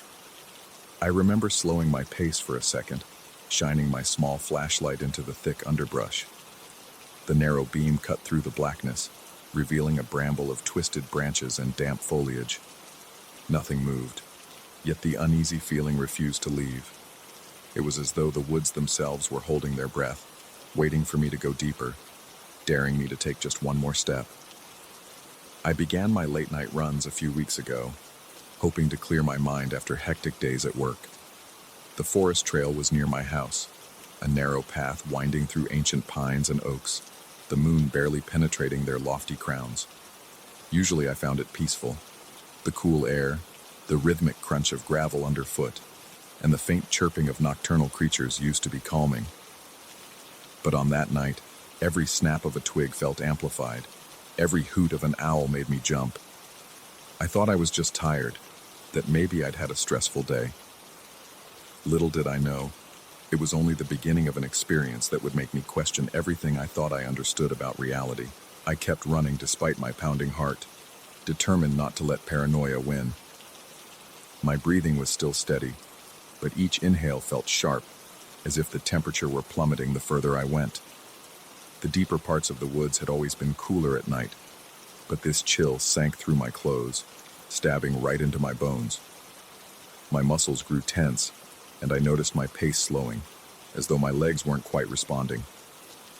The darkness beyond my flashlight beam felt almost liquid, thick and clinging, and I began to imagine strange shapes shifting on the periphery of my vision.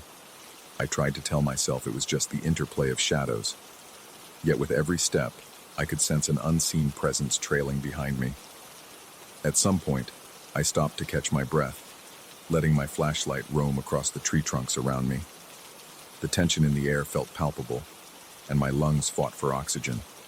My mouth was dry, and a thin layer of sweat chilled my back. When I lifted my gaze, I saw it, a figure leaning against one of the massive oaks. It wore a large hood, the kind you might see on a winter coat, but drawn up so far it obscured the entire head. Shock made my pulse accelerate until I could hear the rush of blood in my ears. I remember feeling both startled and oddly relieved to see another person, until I noticed that the figure wasn't moving. Not one twitch, not one shift in stance. It simply stood there, angled as though staring straight at me. I raised my flashlight and aimed it directly at the face beneath the hood. In the instant the light hit, something in my brain reeled.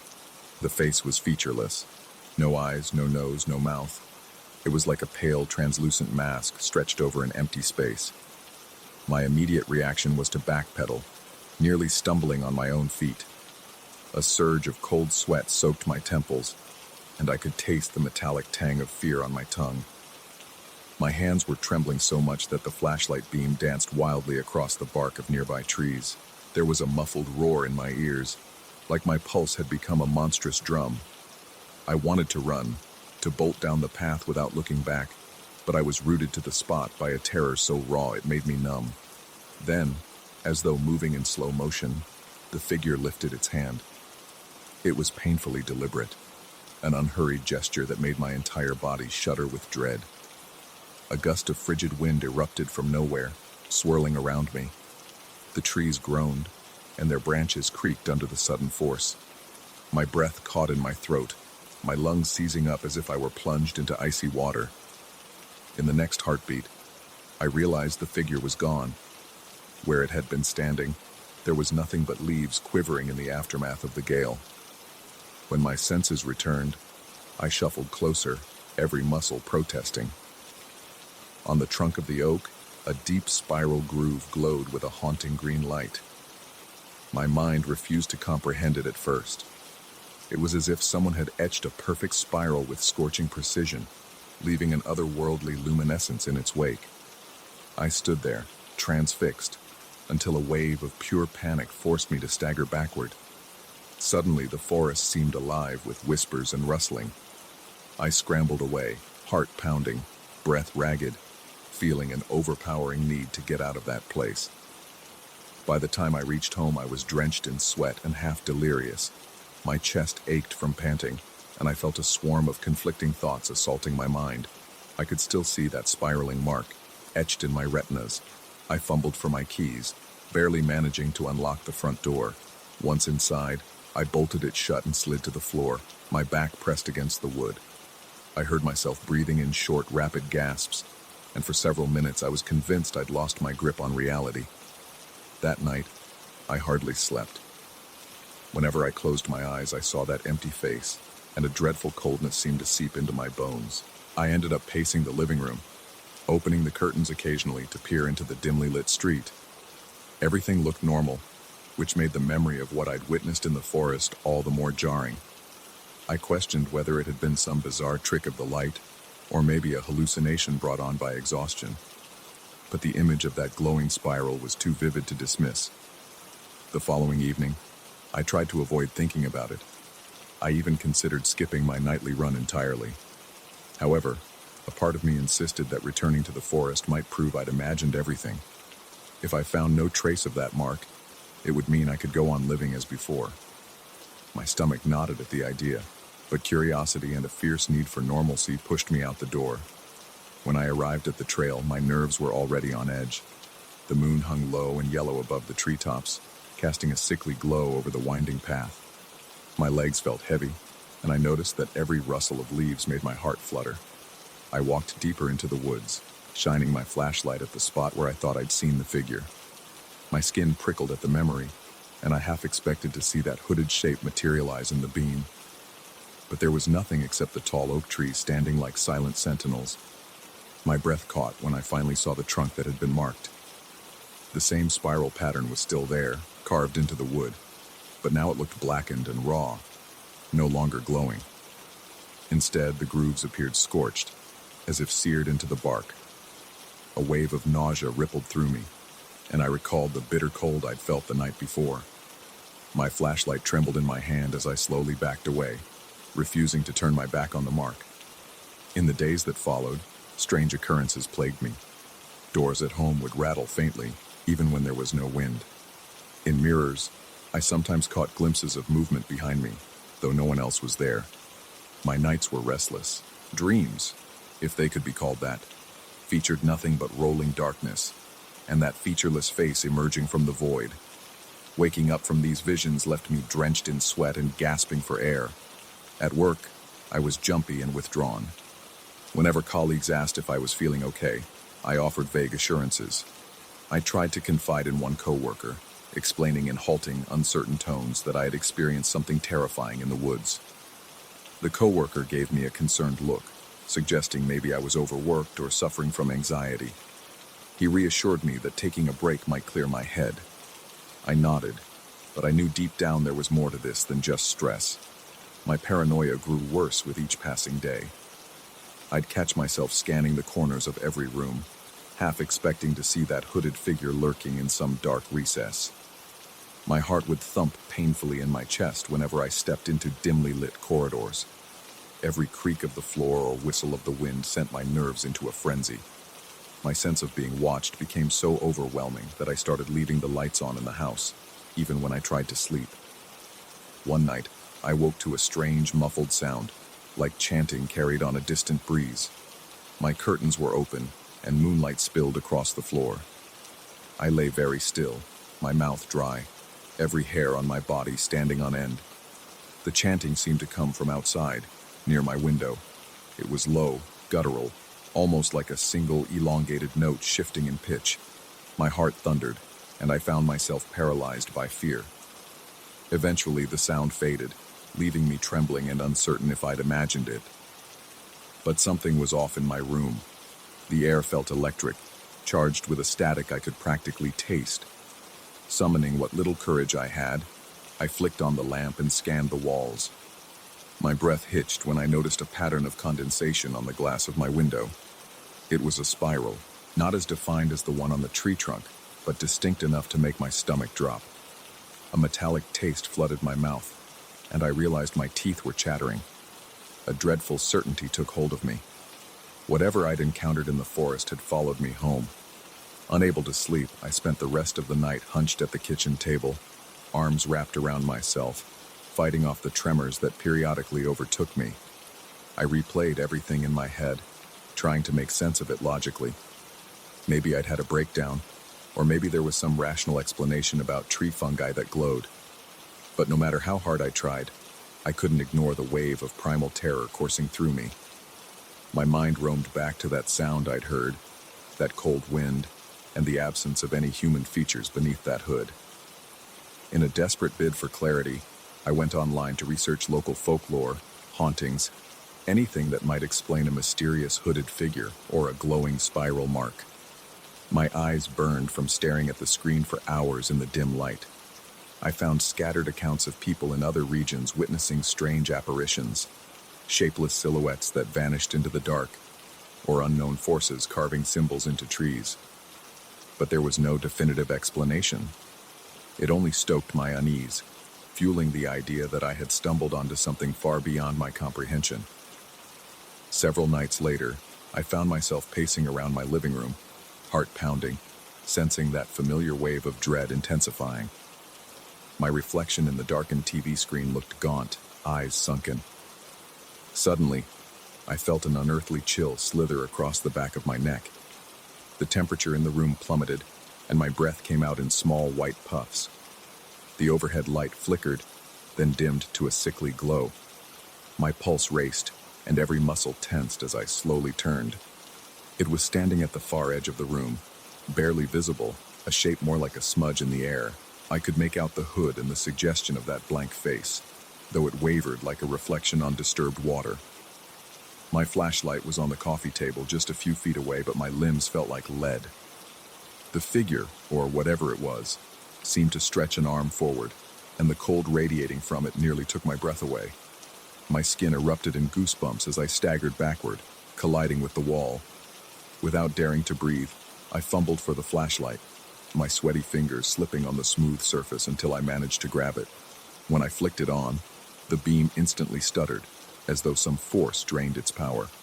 Yet I still saw the figure blur and fade, as if it were recoiling from the light. A surge of primitive terror sent me lurching toward the hallway. My heart pounded so violently that I thought I might collapse. Adrenaline roared through me as I escaped into my bedroom and slammed the door. I stood there in the pitch black, flashlight clutched to my chest, panting as quietly as I could. I half expected the door to burst open or the walls to peel away. Minutes stretched into hours, and the suffocating cold slowly receded. When the first gray light of dawn filtered through the blinds, I finally dared to creep back out. The living room was empty, but a lingering chill drifted through the air, and the overhead light was completely dead. The memory of that flickering silhouette haunted every corner of my mind. I decided I couldn't go on like this. My rational side insisted I needed to confront whatever was happening, or at least face the place where it all began. An odd resolve took hold of me, tinged with desperation. The forest was the source of this nightmare, and if there was any chance of freeing myself, I believed the answer lay among those ancient trees. That evening, I steeled myself, dressing in warm, layered clothes. Each step toward the trail felt like a march to an unknown doom, my sweat already slick on my palms. The sky was overcast, so any moonlight was choked off by the heavy clouds. My flashlight was new, more powerful, but the beam seemed pitiful against the gaping darkness. The air was unnaturally still, and every footstep echoed too loud in my ears. As I approached the oak with the spiral mark, a nauseating wave of déjà vu washed over me. The bark looked diseased, the spiral now a crusty lesion glistening in the gloom. My stomach lurched, and I felt a deep sense of foreboding. Then I heard it, a faint rustling that didn't match the wind. Something was moving in the undergrowth, circling, probing the edges of the clearing. My chest constricted with fear, and my breathing became shallow. I shone the flashlight in every direction, half expecting to see that void-like face floating in the beams. A sudden gust of icy wind whipped past, almost knocking me off balance. My breath caught in my throat as I pivoted, scanning for movement. And then, at the corner of my eye, I caught a glimpse of the hooded figure. It stood next to another tree, partially hidden by shadows. Although I could barely make out its form, I sensed it was watching me with an intensity that defied explanation. My body shook with adrenaline, and my mind screamed at me to flee. Yet, something in me refused to give in this time. My voice came out in a hoarse whisper, though I did not direct it at the figure so much as at the entire haunted forest. I demanded to know what it wanted, my words trembling with fear but also laced with a desperate determination. The figure did not speak. Instead, the air crackled with a sharp, static hush. My flashlight began to flicker, and I felt the same paralyzing chill I had experienced in my living room. I closed my eyes, forcing myself to stand my ground.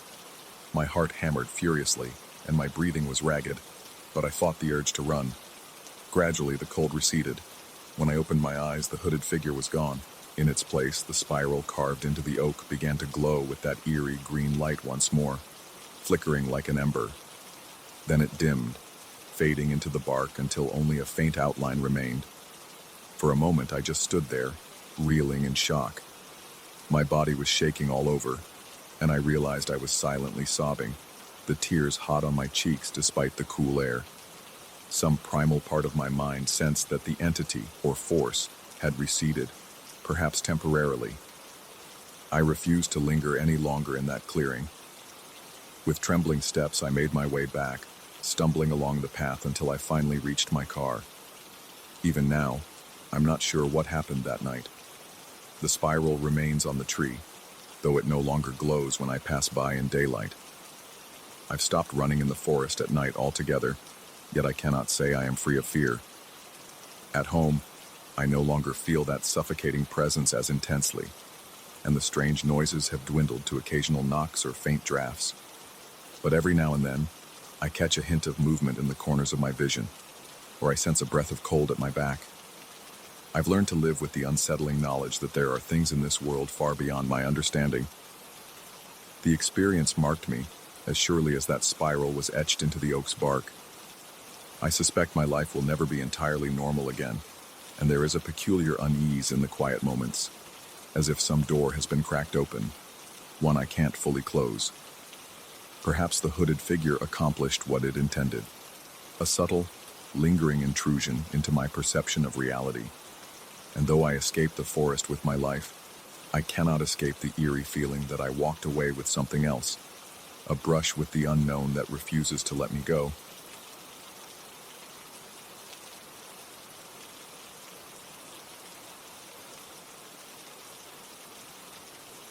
I still remember the very first time I realized something was wrong with the courtyard in the center of my apartment building. It was a chilly evening, and I had stepped out onto my small balcony just to get a breath of fresh air. The courtyard, usually bathed in faint orange light from a nearby lamp, seemed darker than usual that night, as if the shadows had grown a life of their own. My entire body tensed, and a sudden wave of dread crashed over me. It was an unsettling start, like some primal warning that the air was tainted. I should have turned away then, closed the balcony doors, and never looked back. But I didn't. I live on the 4th floor of an aging complex, built around a rectangle of open space that everyone calls the patio. During the day, it's nothing special, just a few potted plants and a bench. At night, though, it transforms into something else entirely. Every night I see silhouettes wandering there, as if they're a secret gathering of souls displaced from time. Their attire is bizarre, old-fashioned hats, long jackets out of style for decades, and their faces appear smudged, almost erased. They drift in slow circles, as though attending some forgotten waltz. Whenever I try to focus, my eyes begin to sting, and a chill pierces my bones. Before I can get a closer look, they vanish into the deepening darkness. I'm not sure when exactly I decided to observe them more closely. Perhaps it was simple curiosity, or maybe I hoped to prove to myself that it was all in my head. So, one evening, I leaned over the railing a bit too far, ignoring the knot in my stomach that threatened to pull me inside. My teeth clenched, and I held my breath, listening for any hint of actual sound. Almost immediately, I became aware of a low murmur, like hushed conversation drifting upward. The language sounded foreign, or at least distorted, and I felt the hairs on my neck prickle. Each breath I took felt like breathing in glass, sharp and painful. My heartbeat thundered in my ears, and sweat trickled from my brow despite the cold. Then, abruptly, they faded away, leaving me panting, overwhelmed by a nameless terror. The next morning, I brushed it off as a dreamlike experience. Maybe I was overworked, I told myself. Stress can twist the senses. Yet, as evening approached and I returned home, I refused to step out into the patio. Instead, I lingered by my window, half hidden behind the curtains, peering down into the courtyard. The same shapes appeared, drifting in their steady loops. each step synchronized as though rehearsing some archaic dance. My chest tightened at the sight. They were there, undeniably, and their presence brought a suffocating heaviness to the air. I spent the night uneasy, pinned to the window in horrified fascination. For days, I tried to continue my life as if everything were normal. I went to work, engaged in polite small talk with neighbors in the hallway, and forced a smile when anyone mentioned the building's quirks. An older resident once remarked that the courtyard had a strange energy after sundown. She said people who'd lived here in the past swore they sometimes saw figures milling about. I forced an awkward chuckle, trying not to show how the conversation made my stomach churn. In my mind, I replayed the silhouette's swirling dance, the way it tightened my chest and made every hair stand on end. At night, I could not resist the urge to check the window. It became a compulsion that gnawed at my sanity. I'd stand still, hands trembling at the edge of the curtain, listening for that eerie hush of voices. When it came, a cold sweat would break out across my forehead, and a tremor would run through my legs. Each time, I felt convinced I was on the verge of witnessing something forbidden, but the moment I peered out, the temperature dropped noticeably, and my vision blurred. I would blink rapidly, tears forming in my eyes, as the silhouettes vanished into the shadows. Yet, in those few seconds, I always caught a glimpse of someone turning their head, gazing up at my window with that featureless face. My heart thumped so violently, it made me dizzy. Nightmares soon plagued me. In them, I found myself wandering the very courtyard I feared. The stone tiles were ice under my bare feet, and every corner was draped in darkness. The silhouettes would draw closer in those dreams, circling me, whispering. Though I couldn't decipher their words, I sensed terrible secrets passing among them, the kind of truths that no living person should ever learn. My pulse would pound so loudly in these dreams that I thought my eardrums might burst. And then, inevitably, I'd startle awake, drenched in sweat, my bedroom illuminated by the pale glow of the streetlight outside. The dread stayed behind even after I opened my eyes. It didn't help that the building's corridor lights had begun to flicker at unpredictable moments. When I returned from work late one evening, the hallway leading to my apartment was dim, the bulbs flashing in a slow, eerie pattern. Every time it went dark, my heart sank. I imagined the silhouettes might appear right there in the corridor, silent and half-formed, waiting for me. By the time I reached my door, I was gasping for breath, my palms slick with sweat, the key slipping in my shaking fingers. Once inside, I locked every bolt, feeling slightly ashamed of my own fear. Despite my attempts to avoid the patio, one incident forced me into that open space at night.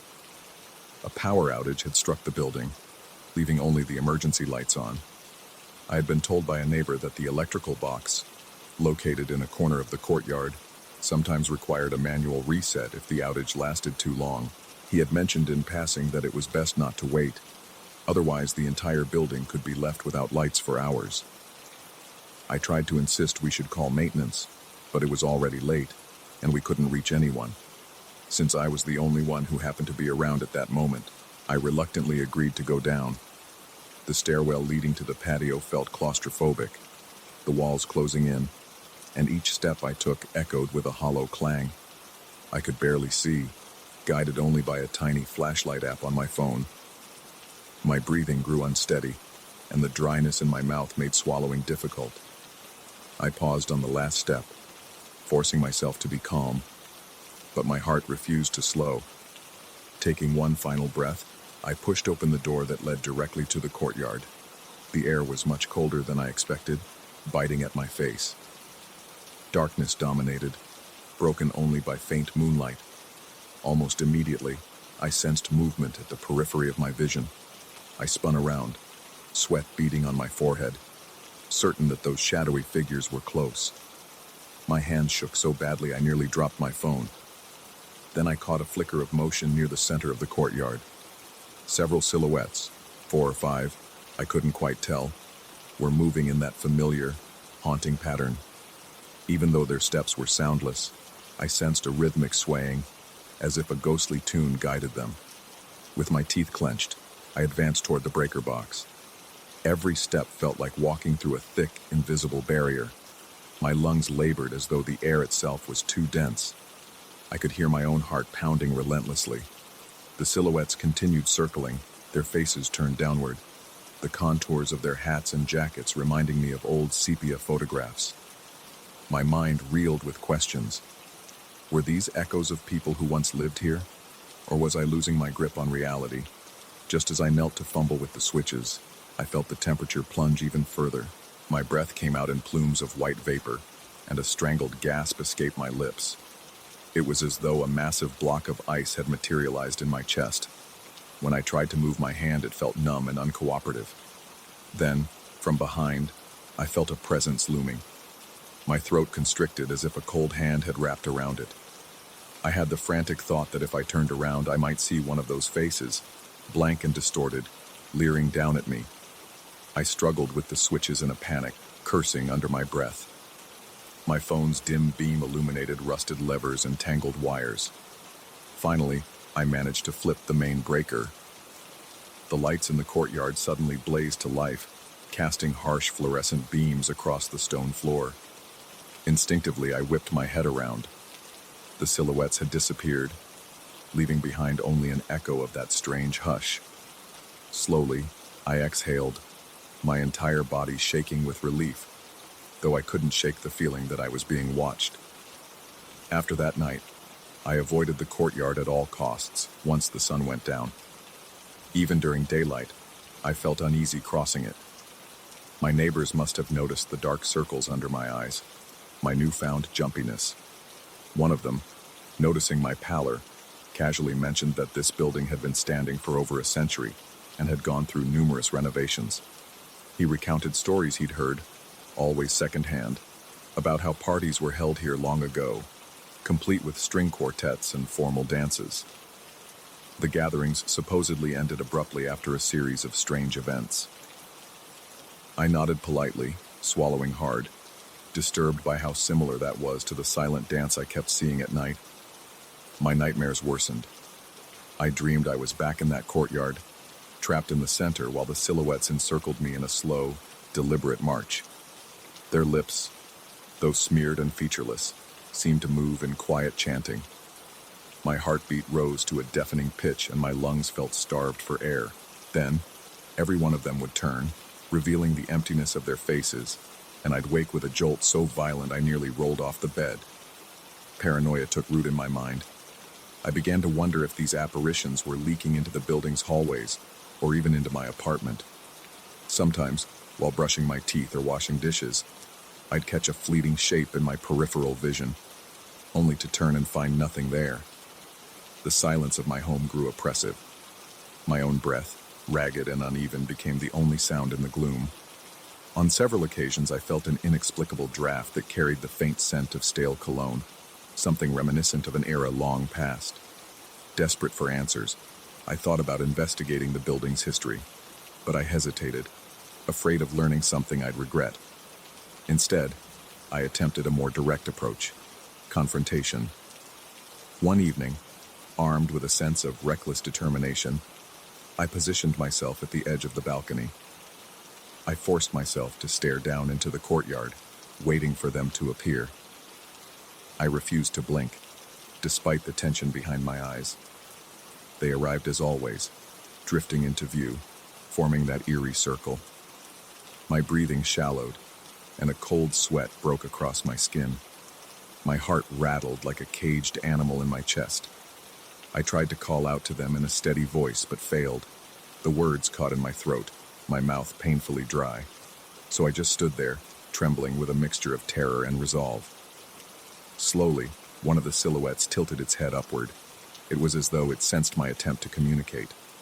A wave of suffocating cold enveloped me, and my vision blurred until tears streaked my cheeks. I could barely stand. My head spun, and black spots danced in my peripheral vision. When I managed to blink back clarity, the courtyard was empty again. That was the night I realized no simple confrontation would banish them. If these shapes were echoes of the past, or some restless presence tied to the building's walls, they seemed far beyond my power to dispel. My anxiety escalated to the point where I dreaded the return home every evening. My job performance slipped. My boss once asked if I was feeling well, noticing my clammy skin and quivering hands. Eventually, something in me snapped. I decided to push further, certain that if I didn't at least try to break the cycle, I would be consumed by fear. Armed with a handheld camera, an old one I found in the back of my closet, I ventured into the courtyard again at dusk. My plan was to record whatever manifested, hoping that capturing it might bring clarity or proof. I waited by the low stone bench in the corner, tensing at every sound. The camera's plastic grip felt slick in my sweaty palm, and I could hear my own heartbeat pounding in my ears. When they appeared, the hush returned. I lifted the camera, trying not to let my trembling hands ruin the shot. Through the viewfinder, I saw them more distinctly than ever. Tall silhouettes in antiquated attire, hats tipped forward, jackets that fell below the knee. Their faces were still blurred, but now I noticed faint ridges where eyes should be. My breathing accelerated, each inhale ragged, each exhale catching in my throat. Then the courtyard lights flickered. A tear of static raced through my vision as though the air itself were glitching. My surroundings bent and wavered, and for a terrifying second, I felt as if I'd been pulled into another time. The stone floor beneath me seemed newly polished, and I almost heard the echo of violin music playing somewhere distant. My pulse skyrocketed, my entire body quivering. The camera slipped from my grasp, clattering to the ground. I squeezed my eyes shut, nauseated by an onrush of vertigo. When I opened them, the courtyard was back to its worn, modern state. The silhouettes were gone. Shakily, I picked up my camera and replayed the footage. Nothing, just the stone patio under poor lighting, with only my own frantic breathing audible. It was as if I had recorded empty air. Yet my gut told me something had happened. Something had shifted. I'd peered too deeply into an event that wasn't meant for me, and that fleeting glimpse of a grand, ghostly ball had made my heart thunder in my chest in a way no rational explanation could quiet. That night, I slept hardly at all. My mind reeled with fragments of that other vision. I realized that the courtyard might not merely be haunted, but could be a lingering echo of a gathering from decades past, a celebration that never truly ended. I felt trapped in a web of time and fear. The next day, I found myself pacing in my living room, debating whether to break my lease and leave for good. But a small, stubborn part of me refused to surrender my home to these phantoms. On my final night of confrontation, I decided to face them openly one last time. If the presence of those silhouettes was some kind of residual energy, maybe acknowledgement could bring me closure. I headed down at twilight, ignoring the shaking in my legs. My lungs felt constricted, and my mouth was desert dry. Standing in the courtyard center, I exhaled slowly, forcing myself to remain calm. The minutes crept by in an agonizing hush, my ears tuned to any shift in the wind. They appeared again, slipping out from the shadows. My heart lurched painfully, but I stood my ground, knees threatening to buckle. The temperature plunged, the air thickening with tension. I tried to steady my breathing, focusing on the swirl of their movements, the half-spoken whispers threading through the night. In the flickering light from the overhead lamp, I raised a trembling hand, as if to greet them. The group paused, their shapes silently acknowledging my presence. My limbs felt heavy as lead, and I could hear my heart galloping. In that moment, something flickered through my mind, a raw sense of empathy, maybe even pity. If they were trapped in an endless repetition, condemned to reenact an ancient dance, perhaps my fear only fueled their hold on this place. I forced my lips to move, forming words of reassurance or farewell, though no sound emerged. Despite my attempt at calm, my pulse hammered relentlessly, a dull roar behind my ears. A single silhouette seemed to lift an arm in return, an almost imperceptible gesture. Then a gust of frigid air cut through me. My eyes teared up, and I doubled over with a sharp pain in my chest. When I straightened, they were gone. The courtyard felt empty, but still saturated with the echoes of a presence that transcended logic. I stood there, gulping cold air, tears streaming down my face, uncertain if I had banished the silhouettes or merely glimpsed a fraction of their reality. In that instant, I understood I might never fully escape this haunting. Yet I sensed that something had shifted. My fear was still there, coiled and potent, but it no longer held the same power over me. Now I can pass through the courtyard at night if I have to, though I do so quickly, with a hammering heart and a watchful gaze. Sometimes I catch movement in the corner of my eye, but I keep walking. The nightmares still visit occasionally. In them, I stand in the center of the courtyard, joined by swirling shapes that whisper unspeakable secrets. I always wake drenched in sweat, heart racing. But the daily dread has ebbed, replaced by a resigned acceptance. Maybe they're here, and maybe they always will be. This place, once just an old building, is now bound to me by a chilling bond I can't explain. I haven't moved out, though the thought crosses my mind on bad nights. Instead, I endure and adapt. Part of me insists that if I flee, the fear will follow anyway. Another part suspects that those silhouettes yearn for recognition, or release, or something else I can't begin to name. Regardless, the memory of their blurred faces and archaic garb still sends a surge of ice through my veins every time I recall that courtyard at midnight. And in my quieter moments, I can't help questioning whether what I see is truly a restless echo of the past, or just a manifestation of some deep-rooted terror inside my own mind. Either possibility leaves a slow, unsettling tremor in my chest, a lasting reminder that some shadows can't be entirely banished, only endured.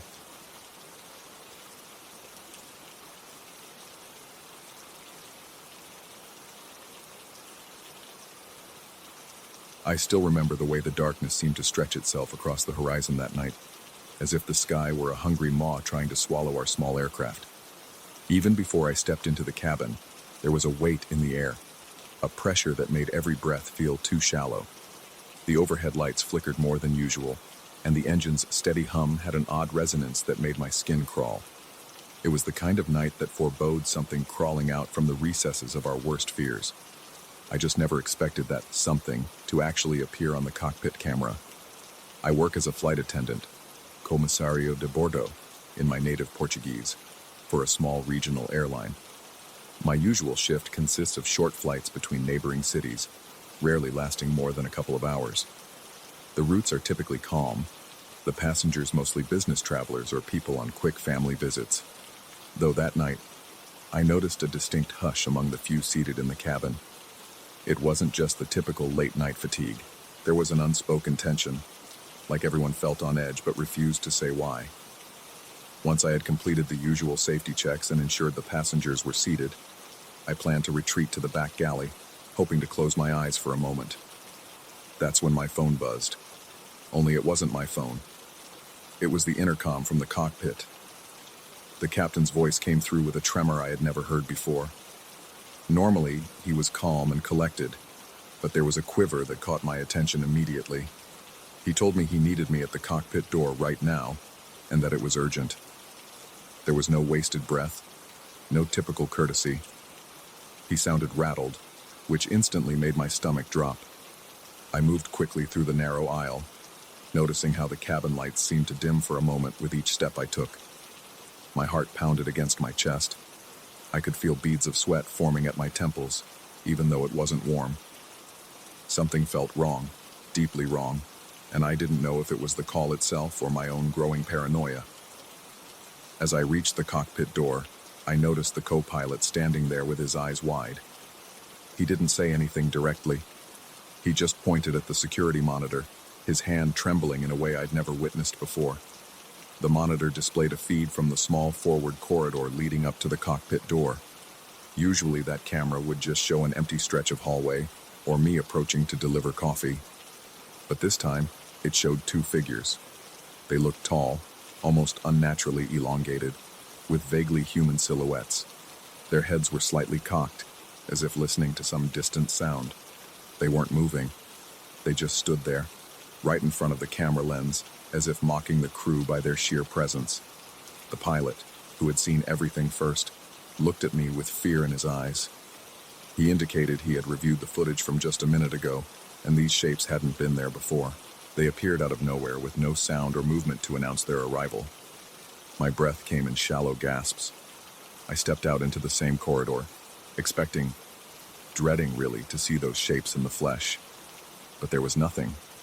The space was empty, the overhead lights slightly flickering, the hum of the plane's engines thrumming in my eardrums. I stood there, heart racing, trying to see if maybe the lighting was playing tricks on us, but the corridor was completely vacant. Yet when I stepped back into the cockpit and glanced at the monitor again, there they were, still standing exactly where my eyes told me no one stood. At that moment, I felt a wave of nausea roll through me. My vision blurred around the edges, and I realized I was holding my breath. I exhaled sharply, a cold sweat breaking across my forehead. The pilot whispered something about a possible equipment malfunction, but even he didn't sound convinced. The co-pilot rubbed his temples, muttering that he hadn't heard any footsteps, no doors opening, no voices, absolutely nothing. The monitor image was crystal clear, with the two tall, dark outlines practically staring at the cockpit door, as though waiting to be invited in. Over the next minutes, I tried to regain my composure. I told them, more like told myself, that we were dealing with some odd technical glitch. Yet, every hair on my neck stayed on end. My heartbeat thundered in my ears, making it hard to hear anything else. My mouth was so dry I could barely swallow. I decided to check on the passengers to see if anyone had noticed anything. As I walked down the aisle, I realized my legs felt weak, almost rubbery, and the simple act of walking felt like trudging through thick mud. The passengers, scattered in small numbers across the rows, seemed uneasily quiet. A few looked as though they had heard something or felt some strange shift in the atmosphere, but no one spoke up about it. I sensed their discomfort. It was like we all shared a collective dread, even if we didn't have words for it. I made a quick announcement about turbulence that didn't actually exist, hoping to cover for the sudden tension. My voice quivered, though, and I saw a couple of the passengers look at each other with concerned expressions. In the back galley, I tried to calm myself. I grabbed a cup of water, but my hands shook so badly I spilled half of it before drinking. The overhead light in the galley flickered again, casting sharp shadows on the walls that made me feel like I was being watched. I found myself turning around abruptly, convinced I'd see one of those shapes looming behind me. But it was just the faint reflection of my own shadow against the cabin wall. Nonetheless, the chill remained, and a creeping sense of paranoia began to seep into my thoughts. I started questioning my own perceptions. Could stress or exhaustion be making me hallucinate? But the pilot and co-pilot had clearly seen those figures as well, so it wasn't just me. I told myself to check that corridor once more, just to confirm we weren't missing a real intruder. Stepping out into the aisle, I felt the plane shudder slightly, as if it hit a small pocket of turbulence, though there was no such forecast. The overhead bins rattled and the lights went dim for a full second. My heart drummed in my chest in that momentary darkness. Then the lights came back on, revealing the same mundane interior, but I couldn't shake the sensation of being surrounded by watchful eyes. When I reached the cockpit corridor, I found nothing again. Empty space, sterile lighting, no footprints, no sign of any break-in. But I had the eerie sensation that the air itself was heavier there, thick with an unseen presence. My breathing became labored, and I had to concentrate to keep from hyperventilating. I crept back into the cockpit, where the pilot silently pointed at the monitor once more, wide-eyed and fearful. The figures hadn't moved an inch. They were frozen in that same posture, seemingly staring straight at us through the camera. It was like they were daring us to come closer. An oppressive sense of dread began to envelop me. My thoughts turned inward, imagining all the possible explanations. Could there be a glitch that was replaying an image from some other flight? But I'd never seen silhouettes like that before on any camera feed, and the pilot insisted he was watching the live feed. Another part of me wondered if this might be some sick prank, but the raw terror in everyone's expressions was too authentic. I felt like a cornered animal, trapped thousands of feet in the air with something we couldn't understand. As time dragged on, the feeling in the cabin intensified. The passengers began to shift uneasily in their seats. A few asked if everything was all right. noticing the concerned look on my face. I gave them standard assurances, but my voice lacked conviction. My mind kept drifting to the possibility that these things, whatever they were, might not be limited to just the camera feed. What if they roamed the plane at will, stepping out of reality whenever we tried to look at them directly? I could hear my heart beating in my ears almost constantly now, and a ringing sensation took hold in my head. I had the acute urge to run, yet there was nowhere to go. The plane felt suffocating, as if the pressurized cabin was shrinking around me. Every step I took seemed louder than usual, and the quiet engine hum developed an unsettling undertone, like distant chanting or static-filled whispers. At one point, I noticed the seatbelt sign flicker off and on erratically, though no one in the cockpit had touched the switch. I made a mental note to ask the pilot if there were any electrical issues, but I doubted we'd find a technical fault that could account for those shapes. The intercom crackled with faint static, like some half-formed voice was trying to come through, but no one spoke on the other end. I glanced back at the monitor sporadically. Each time, my stomach lurched. The figures remained in place, never inching forward, never retreating. They radiated an unsettling energy, as if they were draining the warmth from the corridor. I imagined that if I were to walk through that space, I might feel an icy shock pass through me. My palms began to sweat again, and I gritted my teeth to stave off a rising sense of panic. As the flight continued, the pilot informed me, through a strained tone, that we were off schedule by a few minutes, though there was no real delay in our departure. It was as if time itself was warping, stretching in weird ways. Minutes felt like hours, and I couldn't shake the idea that those entities were somehow distorting reality around us. I wondered if we'd land and find out the clocks were all wrong, or if we'd somehow pass into a different night altogether. In a moment of desperation, I quietly told the captain that maybe we should try turning off the feed and restarting it, just to see if it would clear whatever was causing the image. He agreed, though he looked hesitant, like part of him was afraid the camera would still show them, even with the power off. He shut down the system, waited a few seconds, then turned it back on. At first, the screen went black, then flickered to static, and finally returned to the live feed. The corridor looked empty for about 2 seconds. Then those shapes just faded back into view, as though they had never left. The pilot's face went pale, and my own heart hammered so hard I thought I might pass out. I felt an electric jolt of pure horror course through me, accompanied by the sense that we were dealing with something entirely beyond explanation. My lungs felt tight, and I realized I had been holding my breath again. I inhaled sharply, nearly choking on the stale, recycled air of the cabin. The co-pilot, who hadn't spoken in a while, just leaned back in his seat with a look of profound dread etched into every line of his face. I needed to ground myself in something real. I returned to the passengers, forcing a calm expression. Their nervous glances told me they sensed my inner turmoil. I made a cursory pass, offering water or blankets, but my hands quivered so noticeably that a few passengers commented on how cold it seemed.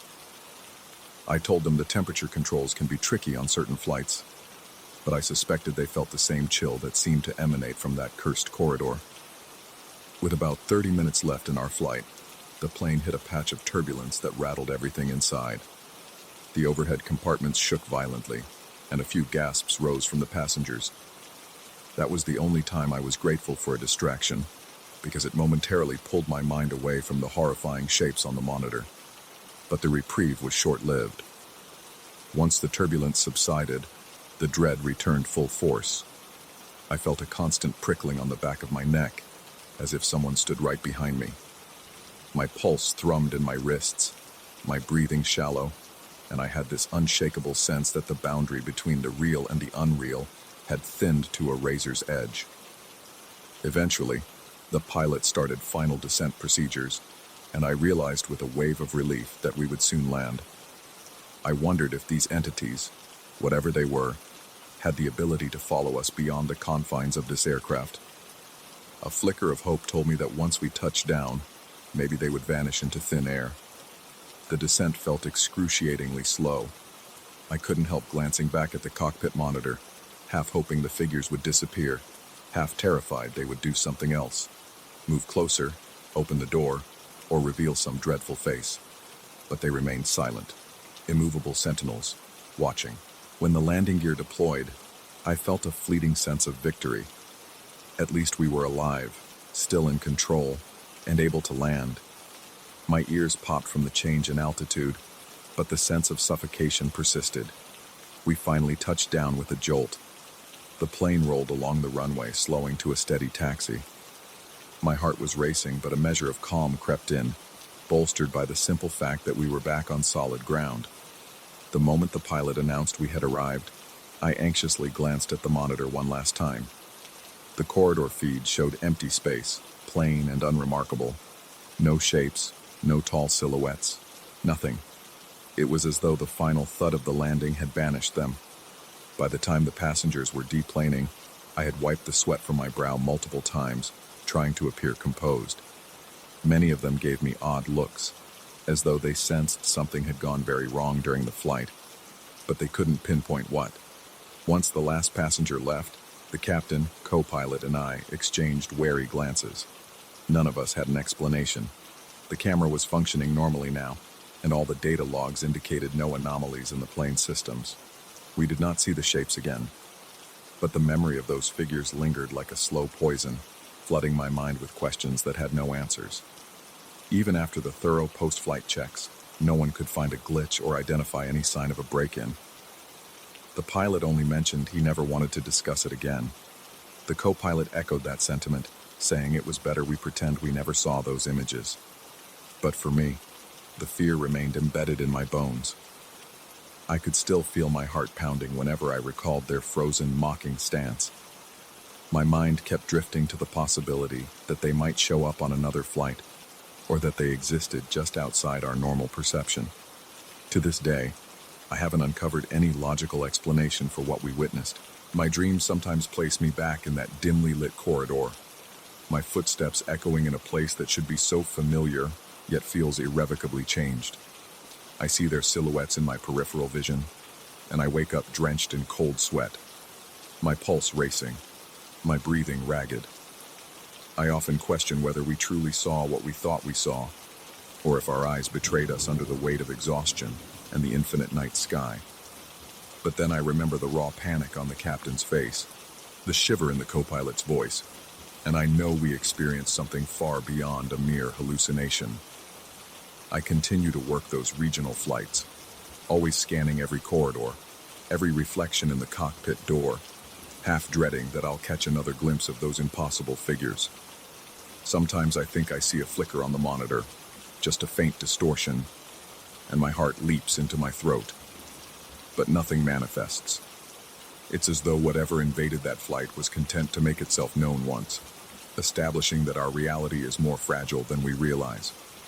Every time I step onto a plane at night, I feel a phantom chill in the air. I hear a hushed static under the normal hum of the engines. My breath always catches in my throat when I look down an empty aisle. I've never truly shaken the feeling that we were marked somehow, chosen to see something no one should see. Whatever they were, whether spirits, hallucinations, or entities beyond our comprehension, they left behind a fear that lingers like a shadow in every twilight flight I work. And in some ways, that might be the most chilling thing of all. The knowledge that they could be there right now, just beyond the edge of sight, waiting for that one moment to reappear.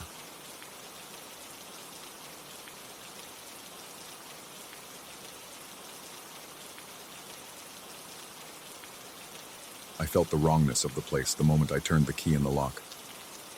It was subtle, like a faint vibration just under my skin, but I could not ignore it.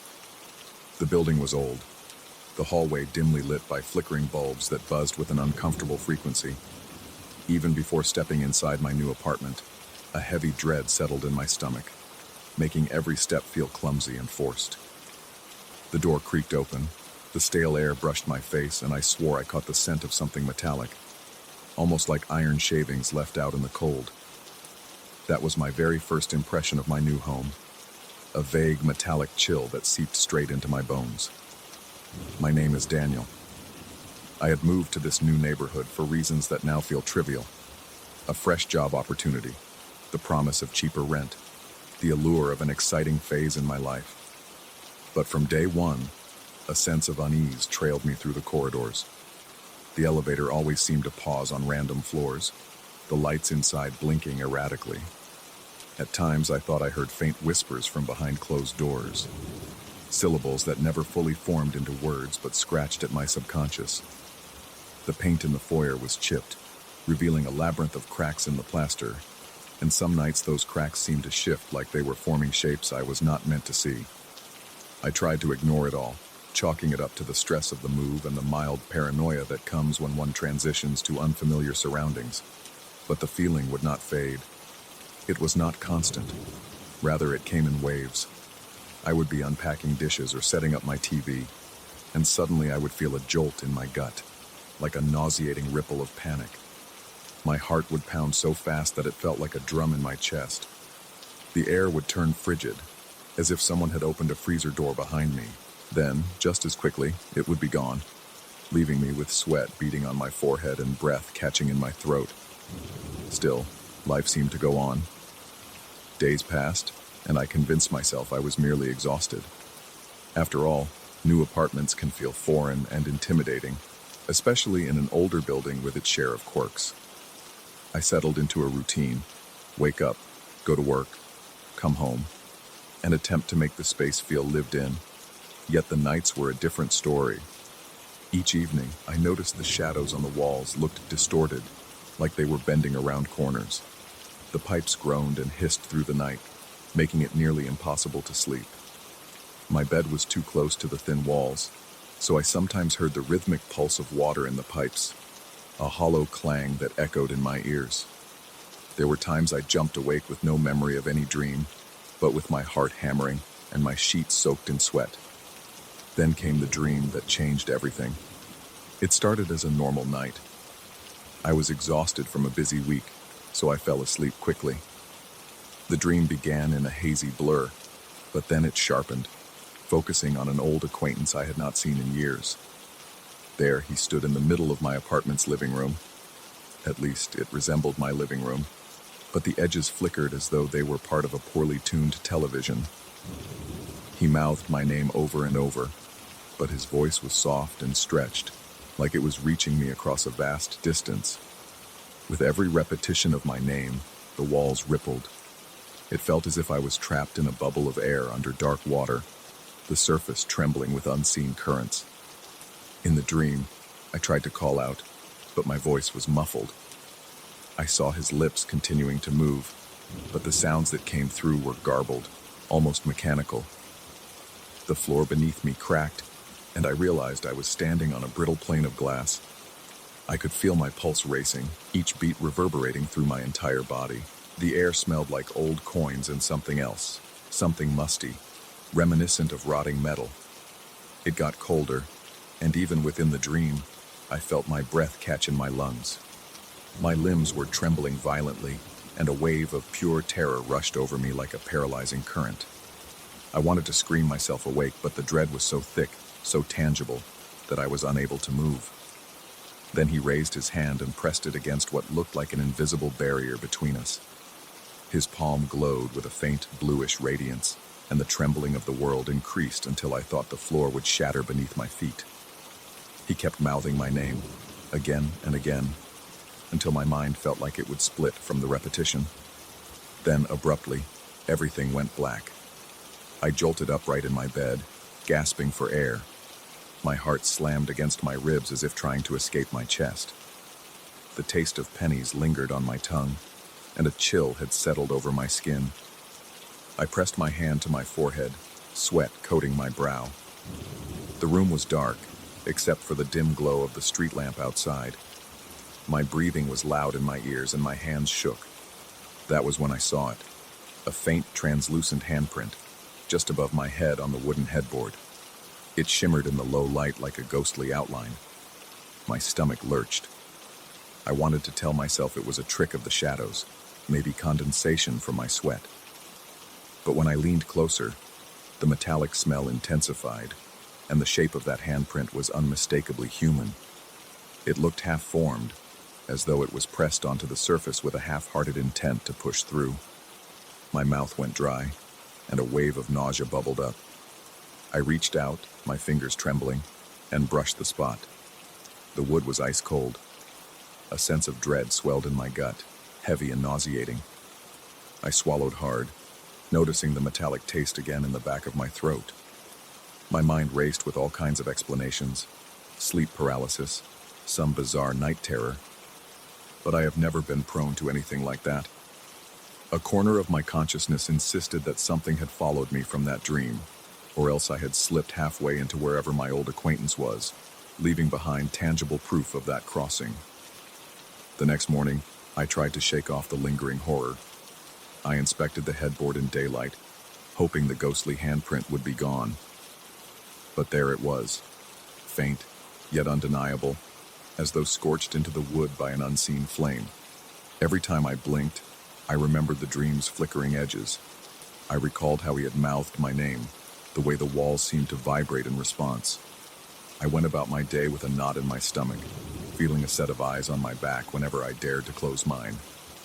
It was a strange, suffocating paranoia. At the office, I caught myself checking over my shoulder constantly, expecting to see someone standing right behind me. My co-workers asked if I was feeling all right. I just shrugged, saying I was under the weather. Their eyes lingered on me with concern, but I did not want to explain the real reason for my anxiety. How could I possibly talk about a dream so vivid it left a handprint, and the oppressive sense of not being alone even in empty rooms? That night, I tried to settle on the couch with some mindless television for distraction. The overhead lights flickered sporadically, making me jump every time. The air tasted stale and electric, almost as though a storm was brewing inside the apartment. I started to doze off, fighting sleep because I feared dreaming again. But fatigue overcame me, and I drifted into a half-conscious state. When my eyelids were closed, I felt it. A presence, something pressing against the edge of my perception. My heart kicked into overdrive, adrenaline coursing through my veins. Every nerve in my body screamed at me to open my eyes, yet I resisted. I wanted to see how far this would go. In that strange twilight between wakefulness and slumber, I sensed a breath near my ear.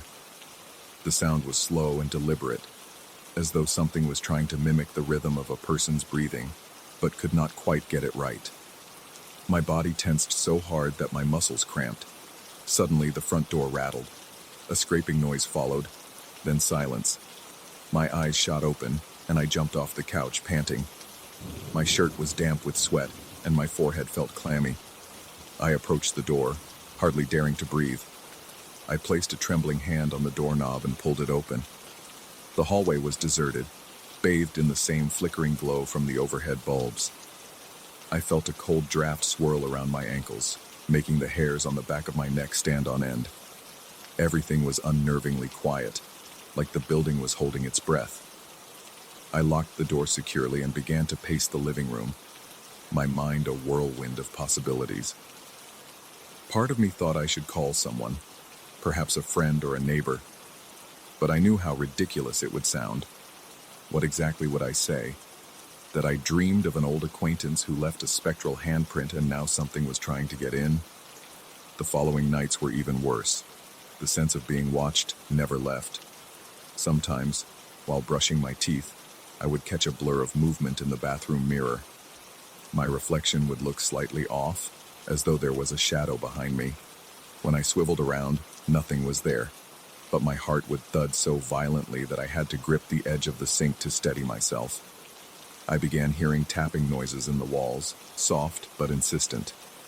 At first, I thought it was just the plumbing, but it grew into a deliberate pattern, something beyond mere mechanical function. It would follow me from room to room, a light tapping on the other side of whatever wall I was closest to.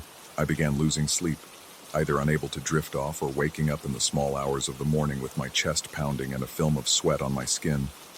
My eyes ached from strain, and my hands started to shake from lack of rest. The slightest movement in my peripheral vision made me jump.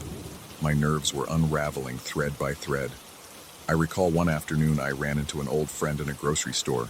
She asked if I was okay, saying I looked pale and exhausted. I told her I was just having trouble sleeping in the new place. She gently recommended I think about finding somewhere else, because some apartments, she said, just have bad energy. Her words echoed in my head long after we parted ways. I felt foolish taking superstitions seriously, but it resonated with me. Maybe there really was something malevolent about that apartment, something that had latched onto me. Days bled into nights, and the nights stretched into an endless parade of haunting moments. The apartment lights grew increasingly unreliable, plunging me into suffocating darkness without warning. My phone battery drained faster whenever I was at home, no matter how many times I replaced the charger.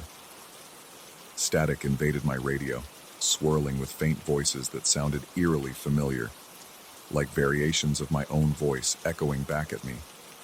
My paranoia spiked to the point where I questioned if I was truly hearing these things, or if my mind was concocting them out of sheer terror. I kept glancing at my phone's reflection or the TV screen, expecting to see something standing right behind me. Eventually, I decided I could not keep living like this. I wanted to confront it, whatever it was. One night, I turned off all the lights, sat on the floor in the middle of my living room, and closed my eyes. My heart pounded so hard I could almost hear it in my ears. The air felt dense, almost fluid, making it harder to breathe.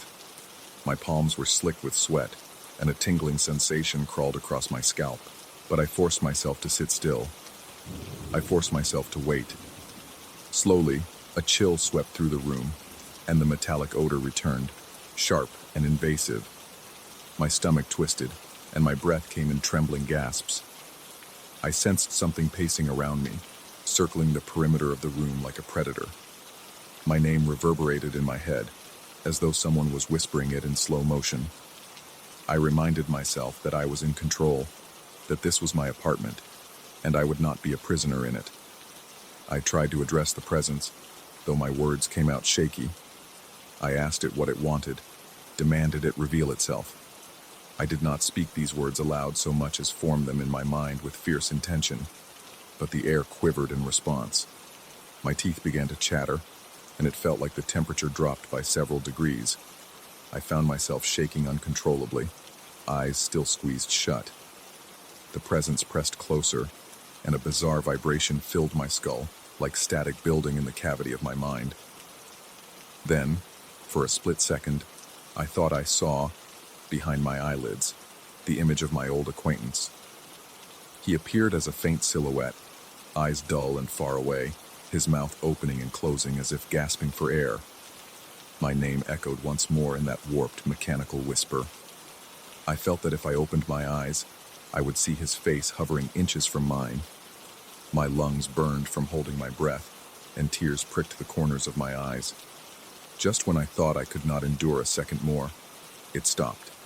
The cold receded, the metallic taste faded, and the static hum in my skull melted away. I opened my eyes, gasping as though I had been submerged in icy water. The living room was as it always was. Old furniture, half-unpacked boxes, a lamp flickering in the corner. But I sensed something had shifted.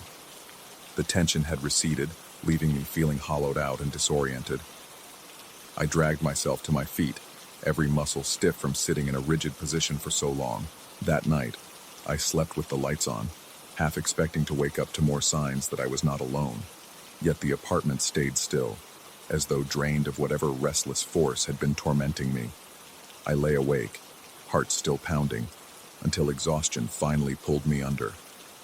When morning came, I discovered the translucent handprint on the headboard was gone. In its place, a faint smear remained, almost like a smudge of condensation that had evaporated. The metallic odor was nowhere to be found. I wish I could say that was the end, that I never felt the presence again, but I still catch myself hesitating at the threshold when I return from work, like I'm bracing for that chill to wash over me. I still wake some mornings with my pulse racing, half remembering flickering walls and my name repeated in that unnerving tone. I have contemplated moving out many times, but a part of me suspects that it would not matter. Whatever reached for me that night, whatever left that ghostly imprint on my headboard, it latched onto something deeper than mere location. my sense of normalcy has returned enough that I can function day to day. I can go to work, talk to people, and pretend I am just another guy living in just another apartment. But in my quietest moments, when I lie down to sleep and the lights are dim, I sometimes hear a distant tapping in the walls, or feel a cool draft brush against my skin. And deep down, there is always that question nagging at me. Did I really force it out, or did it simply retreat, waiting for a better time? I might never know. Yet I live here, in this tense truce, with the memory of that dream and the echo of my name repeating in a voice not of this world. When I close my eyes at night, I still sense a presence hovering at the edges of my consciousness. Maybe it wants to talk, or maybe it wants something else. But I can feel its intentions are far from benign, an undercurrent of something cold and dark. That knowledge grips me, a quiet terror I carry with me every single day. So, I endure. I exist in the apartment as though wading through a shallow but unnervingly cold pond, aware of the temperature, aware of the shifting currents, but pushing forward because I have no other choice. The dream, the handprint, the metallic stench. Those are reminders that reality is not as solid as I once believed. There are cracks in the fabric of what we know, places where something else can slip through and leave its mark on a headboard, or on the mind of the person sleeping in that bed. And I, for one, can never forget it.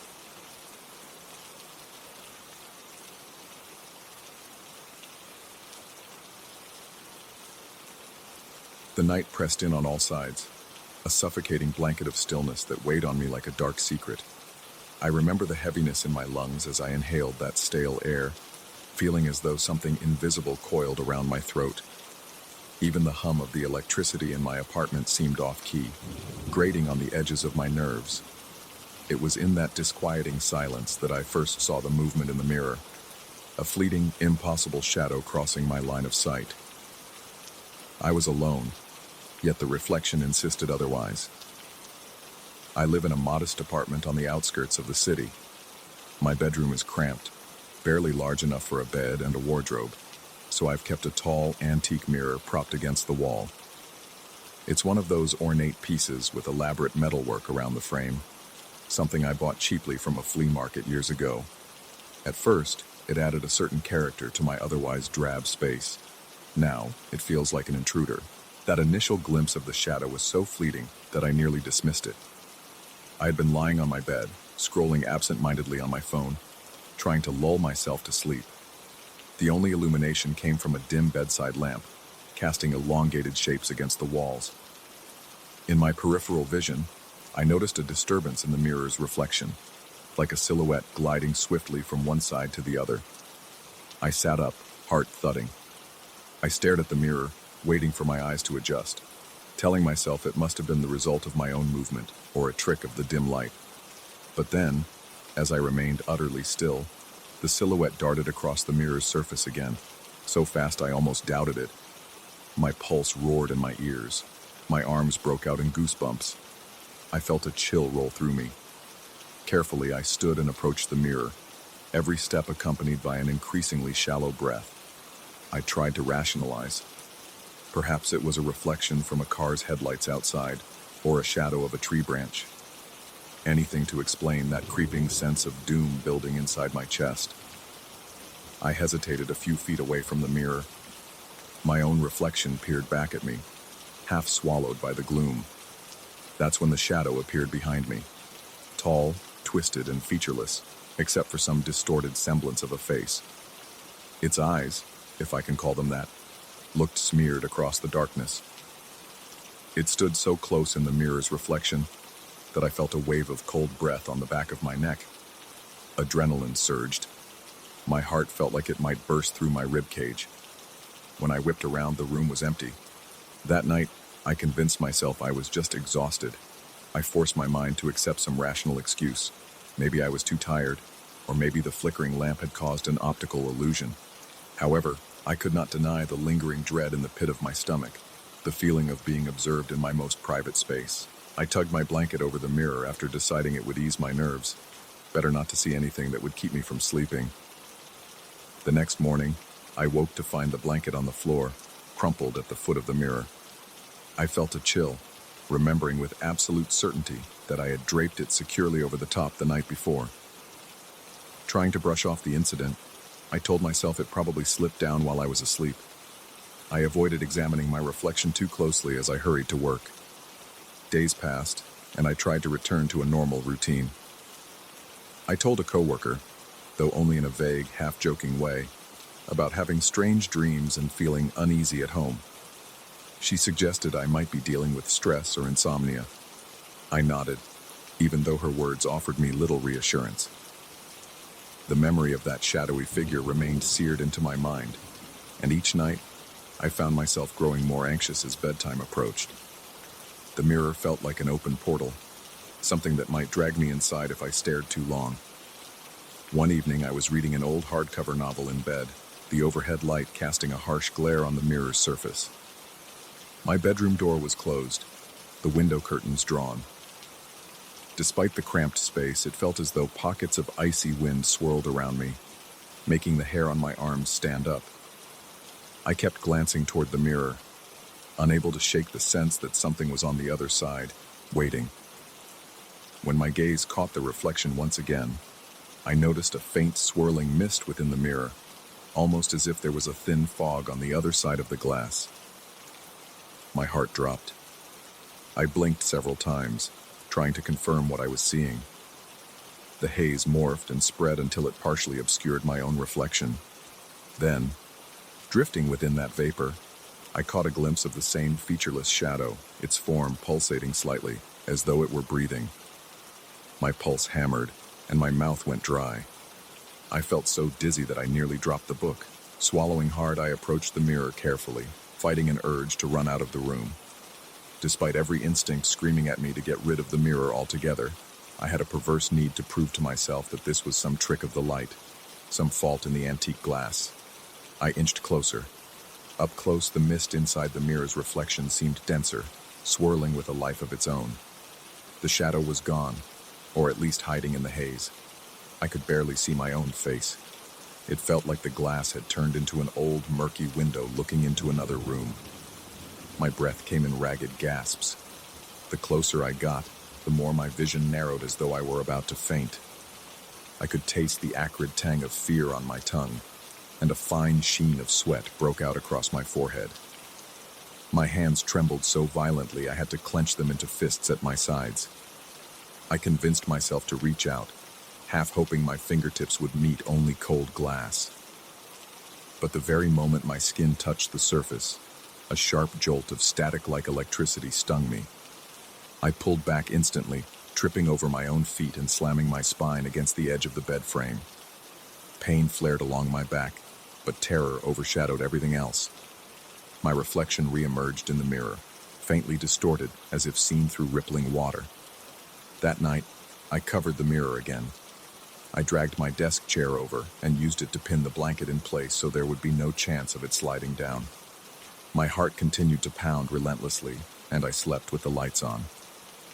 At some point in the middle of the night, I awoke to find myself drenched in sweat.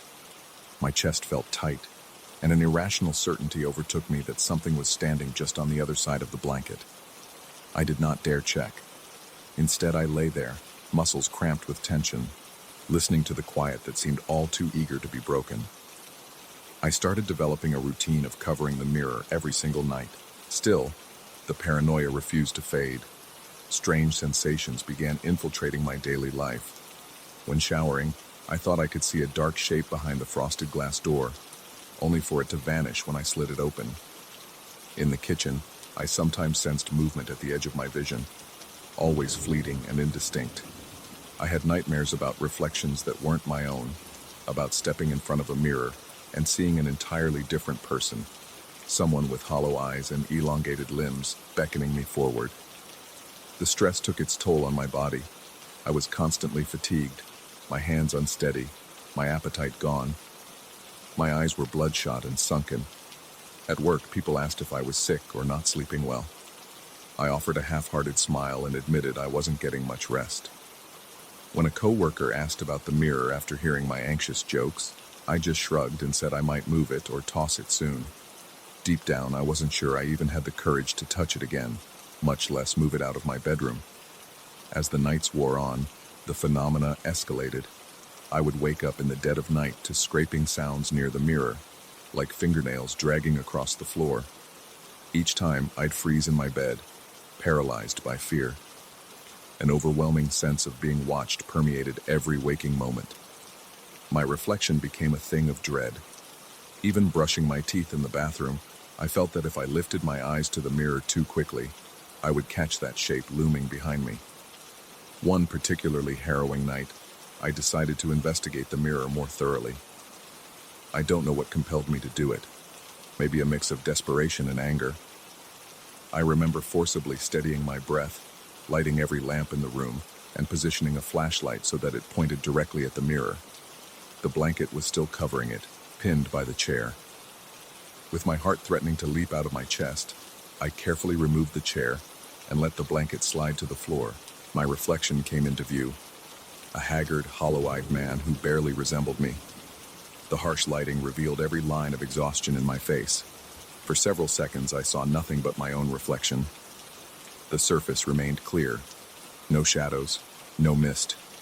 My heart pounded with cautious relief, though I still felt on edge. I leaned forward, searching for any scratches or irregularities in the glass. That's when the reflection fogged over from within, as though a cloud of black smoke were seeping inside the mirror. My blood turned to ice as I witnessed the shape reappearing, gliding up behind my reflection. It hovered right at my shoulder, so close that my reflection looked pinned in place. I couldn't hold back the surge of panic. A wave of nausea swelled in my gut. I forced myself to remain silent, although an overwhelming urge to scream built in my throat. I watched as the silhouette's distorted features morphed into something like a face, but lacking definitive detail. No true eyes, yet it stared at me. My reflection in the mirror blinked, but the shadow's face did not. Its presence exuded a kind of oppressive energy, pressing against my chest until my breathing became erratic and shallow. I took one trembling step back. The shadow followed suit in the mirror, looming over my mirrored self. At that moment, I was sure I was losing my mind, sure that my terror had finally driven me beyond reason. Yet I couldn't deny what I was seeing. In a surge of desperation, I grabbed the blanket from the floor and flung it over the mirror, plunging my reflection, and whatever shared that space, into darkness. My entire body shook and I sank to my knees on the floor, clutching the fabric in a white-knuckled grip. Sleep was impossible after that. I spent the rest of the night pacing the apartment, double-checking every lock, looking over my shoulder anytime I walked past even a reflective surface, like the kitchen window. My reflection felt like an enemy. When dawn finally arrived, I realized I had to do something definitive. Living with that mirror, or living in fear of it, was no longer an option. By late morning, I decided to contact a local antiques dealer, someone I had briefly met at the same market where I bought the mirror. I intended to ask if they knew of any historical significance or rumored curses associated with it. When I finally reached them, they offered to check their inventory records. They also mentioned stories that some older pieces were sometimes rumored to be portals or had superstitions attached to them. Though their tone seemed light, perhaps even skeptical, I could hear curiosity lurking beneath. I refrained from mentioning the shadow. I only noted that the mirror felt off and asked if I could get rid of it safely. The dealer said I could bring it by any time, and they would look it over. That evening, I mustered the courage to wrap the mirror in a thick, moving blanket. I avoided looking at the glass entirely, keeping my gaze fixed on the floor. The sense of being watched grew so intense that sweat trickled down my temples, and my heart thudded so forcefully it felt like a drumbeat in my ears. Every part of me trembled as I finally got the mirror to the living room. The effort felt monumental, as though hauling some malevolent creature out of my personal space. I planned to drive it to the antiques dealer the next morning. However, as night fell again, my unease only multiplied. Even fully wrapped, the mirror radiated that oppressive energy. Around midnight, I was jolted awake by a heavy thump. Immediately, my heart hammered at the realization that the sound had come from the living room where the mirror lay. I tiptoed in, goosebumps covering my arms. The stillness of the room was nauseating. The blanket remained in place, but I sensed movement behind it, as if something were straining to break free. My stomach twisted into knots. My legs nearly gave out. Despite my terror, I managed to remain there, staring at the shape of the mirror under the blanket. My breathing was ragged, and I could feel a surge of claustrophobia, even though the room was fairly open. I knew, in that moment, I had to get rid of it, immediately. I wrestled the mirror to my car that very night, ignoring the strange knocks and pulses emanating from beneath the wrapped surface. Every second spent carrying that thing felt like an eternity. My palms were slick with sweat, and my arms quivered from a mixture of exertion and utter dread. By the time I had the mirror strapped in the back of my car, the tightness in my chest lessened only slightly. I couldn't bring myself to drive off right then, too afraid of seeing that shadow in my rearview mirror while on the road. Instead, I closed the trunk and backed away slowly, half expecting the trunk to fling open or the blanket to tear apart on its own. But nothing happened. I spent the remainder of the night awake, leaning against the wall opposite my bedroom door, the overhead light glaring down on me. The silence pulsated with potential threats. Every so often, I thought I heard a faint scraping sound coming from the direction of the parking lot, but I refused to look out the window. Adrenaline kept my senses razor sharp, and every shift of the building seemed magnified tenfold in my ears. My mouth was so dry that swallowing sent dull pain through my throat. At first light, I gathered enough resolve to drive away. The ride to the antiques dealer was suffocating with tension, but I forced myself to keep my gaze on the road. The entire time, I felt the presence of that mirror behind me, as though an unseen gaze might meet mine if I so much as glanced into the rear view. By the time I arrived, the dealer was already waiting. They offered me a sympathetic look, but I provided only minimal explanation. I left the mirror in their hands, stepping back as if from a venomous snake. Although part of me felt temporary relief as I drove home, another part of me could not shake the nagging fear that the mirror had left an imprint, a scar on my psyche. Back in my apartment, I sensed the room looked emptier, yet still heavy with a residual presence. At night, I sometimes wake up convinced I'll see that shadow again, standing in the corner or reflected in a window. My heart seizes with panic whenever I catch a glimpse of myself in any reflective surface. Even now, I'm unsure if I escaped unscathed. My reflection sometimes seems off, as though my eyes hold a depth of darkness they never had before. Occasionally, I still sense a flicker of movement in glass surfaces, a flicker I can't fully deny. There is no death or finality here, only an ongoing uncertainty that gnaws at me whenever the lights dim and the stillness returns. My reality has been fractured, and each reflection is now a reminder of that impossible moment when I saw something that should not exist. Even though I no longer own the mirror, its shadow refuses to leave me completely. I live with the unsettling truth that once you glimpse the darkness peering back at you from the other side, it can become a part of you forever.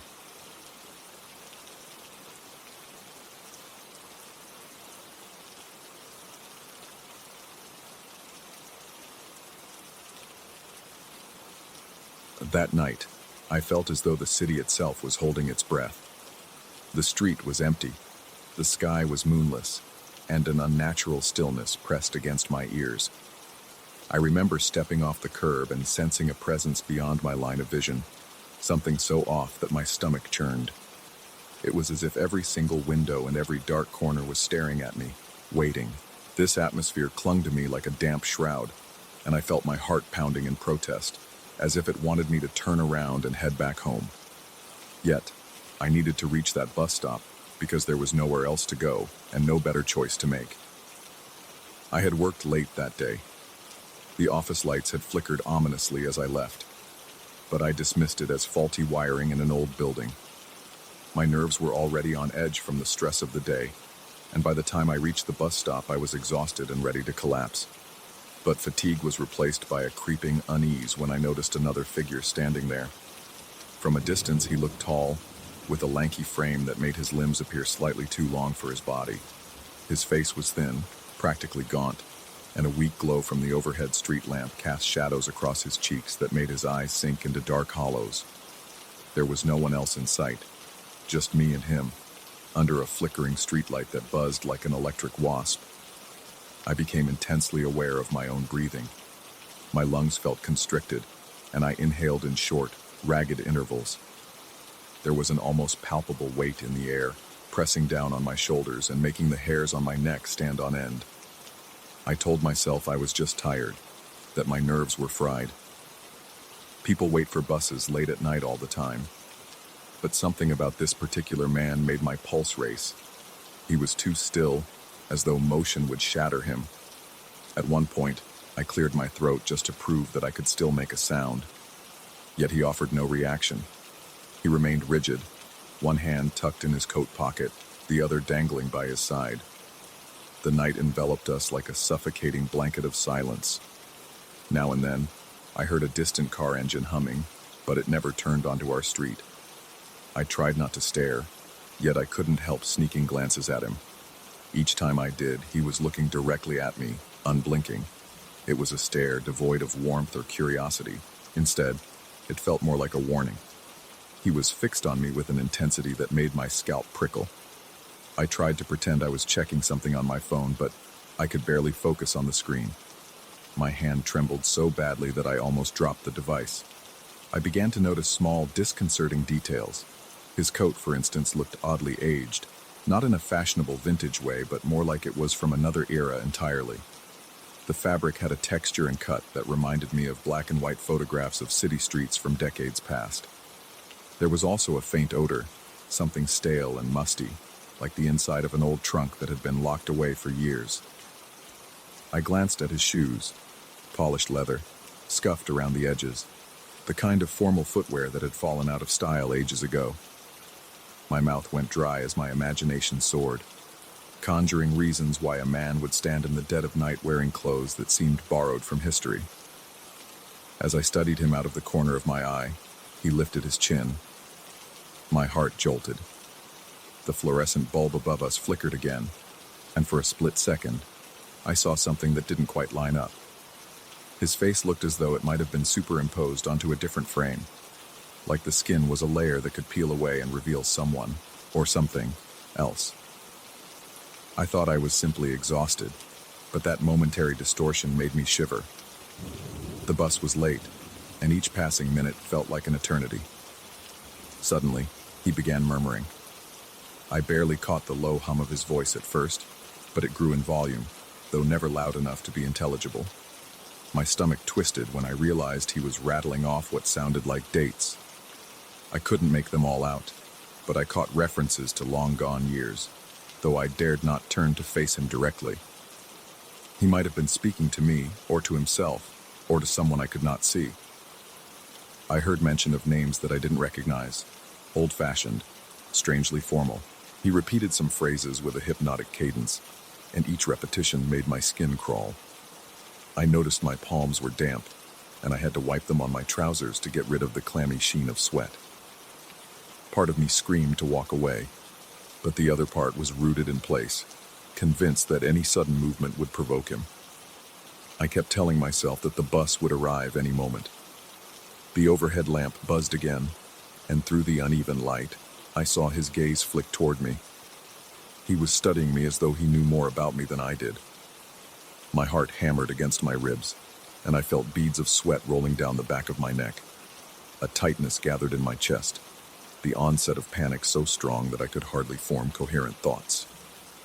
I tried to convince myself this had a rational explanation. Maybe he was mentally unwell, caught in some time loop inside his head. Maybe those names belonged to people he once knew, or the dates referenced personal milestones. But there was something unmistakably wrong with his face. It had a fluid quality, as if it were shifting under the sickly glow. My mind kept repeating that he wasn't real. I felt a surge of dread that I tried to stifle, but it rose in my throat like bile. My eyes darted up the street, searching desperately for headlights. The sense of being trapped swelled in my chest. I told myself I was imagining his face changing. It must have been a trick of the flickering light and my overworked brain.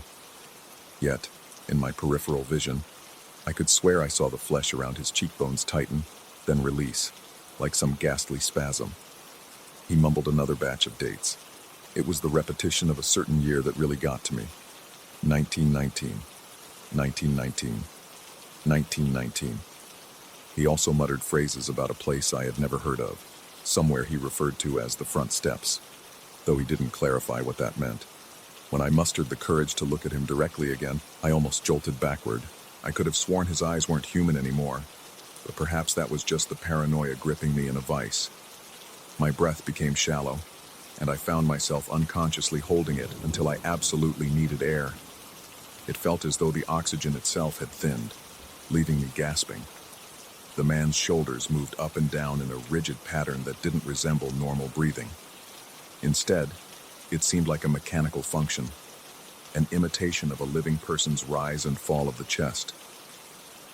The rustling of the wind through a nearby alley startled me, and I spun around briefly, half hoping I'd see another night owl stepping onto the sidewalk, anyone who could break this horrid tension. But there was no one there. Even the passing car engines had ceased. The world felt like it had shrunken down to just me and him, alone under that flickering orb of light. He continued his murmur, each soft word cutting through the silence like a blade. I realized I was trembling, and no matter how I tried to steady myself, the shivers ran down my spine with relentless force. At one point, my phone vibrated in my hand. It was a spam notification, but the sudden jolt was so unexpected that I nearly yelped. I was certain he heard me suck in air. I sensed his attention intensify, and even though his face remained disturbingly neutral, I felt his eyes lock onto me with renewed focus. My lungs burned as I tried to keep my breath steady. My heart's pounding was so violent that I worried it would echo in the silence. Then came the horrifying moment when his murmurs shifted. He started whispering about something that sounded like the Watchers. I couldn't piece together his full meaning, but the mention of Watchers sent a bolt of pure dread through me. I recalled reading eerie stories about unseen figures monitoring unsuspecting people. The way he said it, though, was matter-of-fact, as though I should already know. My skin prickled all over. The sensation that I, too, was being watched from the darkness beyond the streetlight grew nearly unbearable. I kept imagining eyes in every shadow, tracking my every move, waiting for me to falter. The thought crept in that maybe I had fallen asleep on the office couch and was trapped in a nightmare. That seemed more plausible than this bizarre encounter, but the cold sweat on my forehead and the stale odor from his coat told me this was no dream. I felt the rapid pulse in my wrist. I even pinched myself once, hoping to jolt awake. Nothing.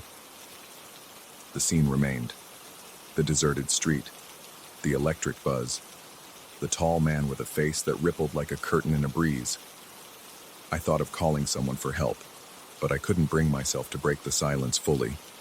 A call might ring out, or I might have to speak to an emergency operator. What if the man reacted badly? I fixated on the idea that acknowledging him aloud might open a gateway I wasn't prepared to step through, so I just stood there, hoping the bus would appear and rescue me from this madness. I realized my nails were digging into my palm, the sharp pain keeping me grounded in a reality that felt increasingly fragile. Time dragged. The man's speech became more disjointed. He mentioned swirling lights, ancient genealogies, addresses that might not exist anymore. With each syllable, my anxiety levels skyrocketed. My back ached from tension. My neck muscles felt locked in place. I fought against a sense of claustrophobia, even though I was technically outside with wide open space.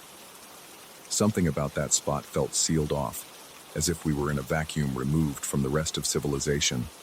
At last, I noticed the faint glow of headlights reflecting off distant buildings. Relief and terror mingled inside me. The bus was coming, but I still had to endure those final seconds in his presence. My throat constricted as I shifted my weight from one foot to the other. He stopped mumbling abruptly, and the sudden silence was even more harrowing. I sensed him tilt his head, a barely perceptible movement that made his neck appear too long, too flexible. The The bus's rumble grew closer, and in the reflection of its headlights, I saw the man's face flicker again. This time, it was more pronounced. His skin seemed to blink, as if there was some luminous shape beneath, trying to push its way out. As soon as the bus slowed to a screech and the doors hissed open, I bolted. My footsteps were loud on the pavement, and I practically leapt onto the first step. Inside, the driver barely looked at me, obviously exhausted from the late shift. I didn't care. All I wanted was to get away from that man. My heart hammered as I dropped coins into the fare box, my sweaty hands fumbling the change. Then, safe behind the scratched plexiglass barrier, I turned around to see if he was following. He remained at the bus stop, illuminated by the harsh headlights. I saw him tilt his head again. My entire body clenched in terror. Then he took 2 slow steps backward, his arms still hanging at his sides. Before my eyes, he simply dissolved. He didn't shimmer or fade in a conventional sense. He disintegrated as though he were a patch of darkness peeling off the night air, leaving no shadow behind. My breathing stopped entirely for a moment, and my scalp tingled with shock. I swore I felt the inside of my chest turn to ice. The bus doors slammed shut, and we pulled away. The driver glanced at me in the rearview mirror, likely noticing my wide-eyed stare. He didn't say anything, and I didn't volunteer an explanation. My hands wouldn't stop shaking. I wiped beads of sweat from my forehead, trying to process what I had just seen. Every nerve in my body vibrated in a state of pure alarm. No rational part of my mind could explain how someone or something could vanish like that. I sank into one of the seats near the back. The bus was practically empty, just me and a couple of other silent riders scattered around. My heart was still racing, and I felt a strange pressure in my temples. I replayed the scene over and over, the tall figure, the flickering street lamp, the archaic clothing, the murmur of obsolete names and distant years, the bizarre contortion of his face, and finally, that impossible vanishing act. My muscles twitched involuntarily, like I was anticipating another jolt of fear at any second. As the bus navigated the night streets, I caught glimpses of my own reflection in the window. The face staring back looked haggard, eyes rimmed with exhaustion and confusion. I wondered if I'd hallucinated the entire event. Perhaps I'd succumbed to work stress and conjured up a horror from my own psyche. My chest tightened again at the thought, because it almost felt more comforting to believe he was real than to think my mind had conjured him. If he was real, at least I wasn't losing my grip on sanity. I didn't sleep well for days after that. Each time I closed my eyes, I replayed the exact moment he dissolved into the air. The memory would replay like a glitch in my brain, always stalling at the final instant before he disappeared. I started questioning every shadow I saw on the street, every reflection in the window at night. I'd jerk awake from half-remembered dreams about flickering faces. It got to the point where I dreaded the sound of the bus's brakes outside my building. I'd see that tall figure in every vaguely humanoid shape I passed on the sidewalk. Little by little, I became convinced that there was something more than just hallucination at work. I sensed a disturbance in the fabric of my routine. Lights flickered in my apartment for no discernible reason. Doors seemed to open on their own just a crack. And once, I woke up sweating after hearing what sounded like faint mumbling in my living room. When I checked, there was no one there, and I told myself it was the hum of the refrigerator, or perhaps I'd left the television on in my bedroom. But deep down, a part of me couldn't shake the feeling that I was being watched, even in my own home. Friends told me I looked pale. Colleagues asked if I was feeling all right. I responded with half-truths, saying I was just overworked, that I had insomnia, that I needed a vacation. And though they nodded sympathetically, I caught them exchanging uncertain glances, as if they suspected something else was wrong. I grew paranoid, analyzing every nuance of their expressions. My paranoia fed on itself, and I found it harder to separate normal coincidences from signs of an invisible threat. Despite my efforts to write it all off as stress, every nerve in my body insisted that what I had seen was real. Something unexplainable had brushed up against my life that night at the bus stop, and I couldn't quite escape its lingering imprint. Even long after, I found myself checking the corners of every deserted street, bracing for a tall, thin shape in an old-fashioned coat. Sometimes I could almost feel that stale, musty smell in the air again, though no one else seemed to notice. It's been months since that encounter, and I haven't seen anything or anyone like him again. I might never unravel the mystery of who or what he was, but the memory remains, an ever-present splinter of anxiety lodged in my mind. Late at night, when the city grows silent and streetlights flicker, I still get that unsettling feeling that the world is holding its breath. I can't help but wonder if, somewhere in the dark recesses I'd rather not explore, he's still out there, waiting. Perhaps next time he appears, it won't be at a bus stop. Perhaps it will be in my peripheral vision, as I pass a quiet alley or catch my reflection in a mirror. I live with the unshakable tension that he might materialize at the most unexpected moment, thin and silent, with that face that blinks like a faulty screen. And the thought that terrifies me more than anything is the question that's always on loop in my mind. If he does return, will I even be able to recognize him before it's too late?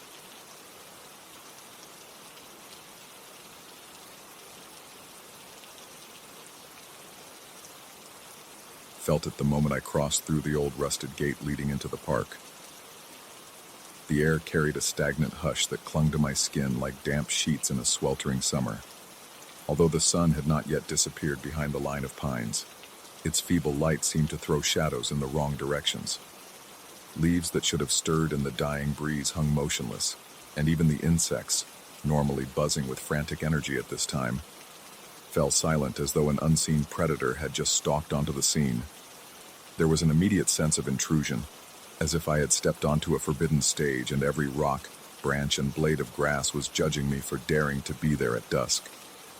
I came here against my better judgment. A friend had once mentioned unusual sightings in this rural park, some local folklore about a tall figure with a strange hat that made the eyes appear as twin points of eerie illumination. He had seen it in passing, but refused to elaborate further, muttering under his breath about how it was too unsettling for casual conversation.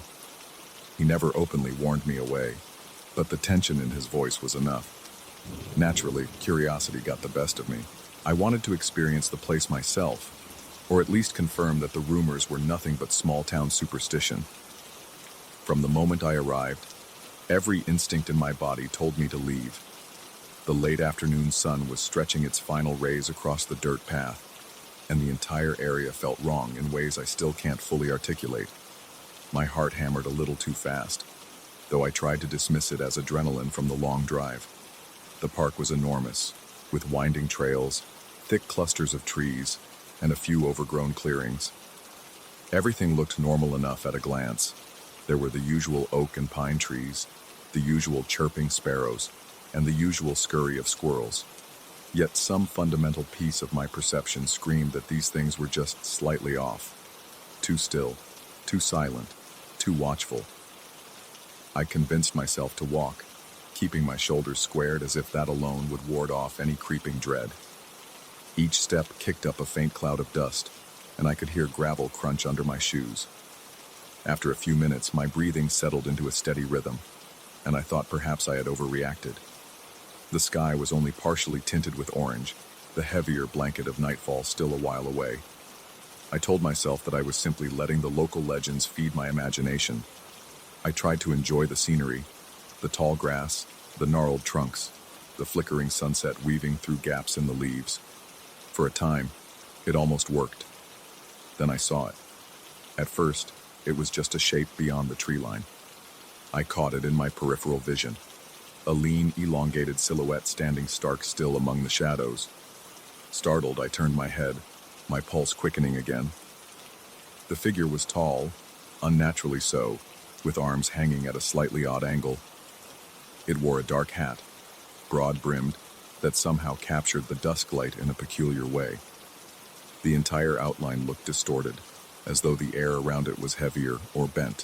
Where a face should have been, I noticed two faint pinpoints of light, like reflections of a distant lamp, but there were no lamps to be found in that remote section of the park. I froze. My mouth went dry, and I swallowed hard, trying to make sense of what I was looking at. Every rational part of me insisted that this was some trick of the light, that my eyes were playing games with me, but my gut told me otherwise. The atmosphere felt as if it were compressing, pressing on my lungs. My heart started racing, and a film of cold sweat prickled at the back of my neck. Tentatively, I tried to move forward, but my legs felt like lead. I managed one step, then another, never taking my eyes off the figure. It stood motionless, except the brim of its hat almost seemed to vibrate at the edges. I opened my mouth to speak, to call out, and break the suffocating silence, even just to say something idiotic like, "Hello, is anyone there?" But the moment I drew a breath, the wind vanished. The trees stopped rustling entirely. It was as if some giant hand had pressed pause on the environment around me. No breeze, no sound, no movement. My voice died in my throat, and in that absolute stillness, I sensed I was being watched by something far older, stranger, and more threatening than any ordinary passerby. A sudden chill spread through my limbs, and I heard my heartbeat pounding in my ears. My lungs felt constricted, and I couldn't fully inhale. It wasn't just fear. It was like the air had thickened into a heavy fog, settling in my chest. I saw the figure glide, yes, glide, behind a large oak tree, with no perceptible steps. It was as if it were on wheels, rolling backward, or floating just a fraction of an inch above the ground. That brief motion was enough to send a jolt of terror through me. I stepped back, stumbling slightly over a rock. My hands trembled, and I could feel the beginnings of panic claw at my rationality. I wanted to run, but part of me feared that if I bolted, it would chase me. Or maybe I was more afraid that it didn't need to chase me, that it could appear anywhere, at any time, with those terrifying points of light where its eyes should be. My mind was a cyclone of denial and alarm. Perhaps this is a tired park ranger playing pranks. Perhaps it's just an illusion cast by a misaligned sunset. Perhaps I'm already succumbing to the folklore. I remember thinking these half-formed thoughts while beads of sweat dripped down my temple. Yet logic offered no refuge. The suffocating sensation grew until I felt I might collapse. Then it was over. The wind returned in a soft gust that rattled the branches overhead. My breath suddenly came easier, and I gasped, drawing the fresh air in greedily. I heard a bird call from somewhere deep in the foliage, a single note that should have been sweet and natural, but it was warped, echoing strangely, as though the sound had been stretched through a tunnel or funneled inside that hat. The hair on my arms stood on end. Something in me recognized that call as not belonging to this place or time. It was wrong, and it was intentionally wrong. My footsteps felt loud as I backed away from the spot where I'd seen the figure. I realized I had been clenching my fists so tightly that my nails dug into my palms, leaving tiny crescents. My mind raced with questions. Should I try to find another path back to my car? Should I keep going forward, hoping the figure wouldn't reappear? Should I call for help on my phone? But who would come? And how would I even describe what was happening? I decided to keep moving deeper into the park, reasoning that there was an alternative exit on the far side that looped back to the parking lot from a different angle. I had a vague memory of a trail map posted near the entrance. If I recalled correctly, there was a main path that curved around a small pond and eventually led back. It seemed safer than retracing my steps. So I marched on, fighting the urge to glance over my shoulder every few seconds. The further I went, the more I felt the watchfulness of the place. It was in the rustle of leaves behind me, in the gentle crack of branches that might have been footsteps. I tried to keep my composure, but every so often my breath would hitch, and a shiver would run through my body. My heart rate remained elevated, and the dryness in my mouth persisted. A few times, I thought I saw movement at the edges of my vision, a silhouette flickering between tree trunks, a hat's brim turning the corner just before I could focus on it. Each time, I whipped my head around, only to find nothing there. As the sun continued its descent, the sky took on a bruise-like hue, purple mixing with fading orange. Shadows sprawled across the ground, elongating and merging into strange shapes. I heard that distorted bird call 2 more times, each more distant than the last, yet each producing the same unsettling echo that turned my stomach. The sense of oppression grew heavier. Though the wind had returned, it came in intermittent bursts, as if the park itself was breathing, exhaling a stale draft of anxiety. I tried to rationalize. Maybe it was just the acoustics of the area, or some natural phenomenon that I wasn't aware of. But my nerves were too frayed for easy reassurance. My gut kept telling me that the park was somehow alive and resentful of my presence. My shoulders ached with tension, and my head pounded from the constant strain of heightened alertness. At one point, I thought I saw the figure again, far across a clearing. This time, it seemed to be angled as though it were staring directly at me. Those 2 pinpoints of light, glowing faintly in the dimness, made my breath catch. I willed my legs to move faster without breaking into an all-out run. Soon, I reached the small pond. The water was murky, coated in a sheen of fallen leaves and algae. The reflection of the darkening sky wavered on its surface. I paused for a moment, trying to discern any sign of a path leading back around to the parking lot. My heart was slamming against my ribcage, and sweat trickled down my back. As I scanned the area, I thought I heard a whisper, a soft breeze that rose into a faint voice, but it was too vague to understand. I only caught the impression of it, like the hush of someone speaking in a distant room. I circled the pond, the squish of wet earth under my shoes adding to my unease. Now the shapes of the trees looked more menacing in the twilight, their branches reaching out like skeletal arms. Everything about this place felt heightened. Every rustle, every shift of shadow, every shift of color in the sky. My pulse hadn't slowed once since I first caught sight of that thing. At some point I thought about calling someone on my phone, but a quick glance revealed I had no signal. My battery icon blinked ominously, as though mocking my predicament. Typical horror scenario, I thought.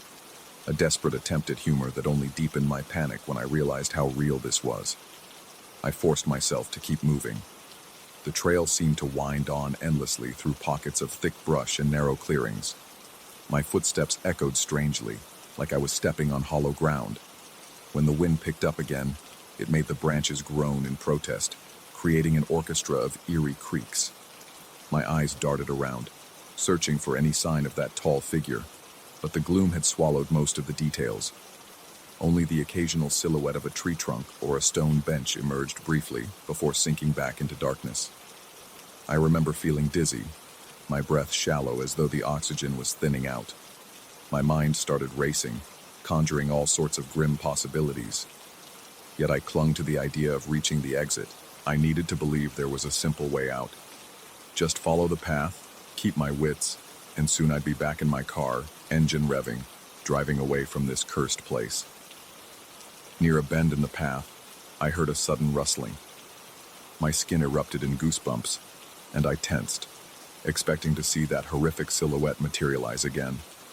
Instead, a large bird, maybe an owl, burst from the foliage and soared overhead. My immediate relief was punctured by the memory of that distorted birdsong. I watched it vanish into the blackening sky, half expecting the hat-wearing figure to drift out in pursuit. But nothing else emerged. The stillness returned, more suffocating than ever. Finally, the path opened onto a gentle slope that led back to a lighter area. I saw the silhouette of a wooden fence, presumably near the parking area. My heart surged with hope. I quickened my pace, ignoring the trembling in my legs and the clamminess of my palms. The thought of my car, my metal haven of normalcy, pulled me like a magnet. Then, just as I neared the fence, I caught movement in the corner of my eye. I turned, nearly stumbling over a root, and there it was again. Tall, unnaturally slender, hat brim wide, eyes glowing like 2 dying embers. It was only a few yards away, half hidden behind a knot of trees. A wave of dread crashed over me, and it took everything in my power not to scream. My face felt hot while my hands were icy cold.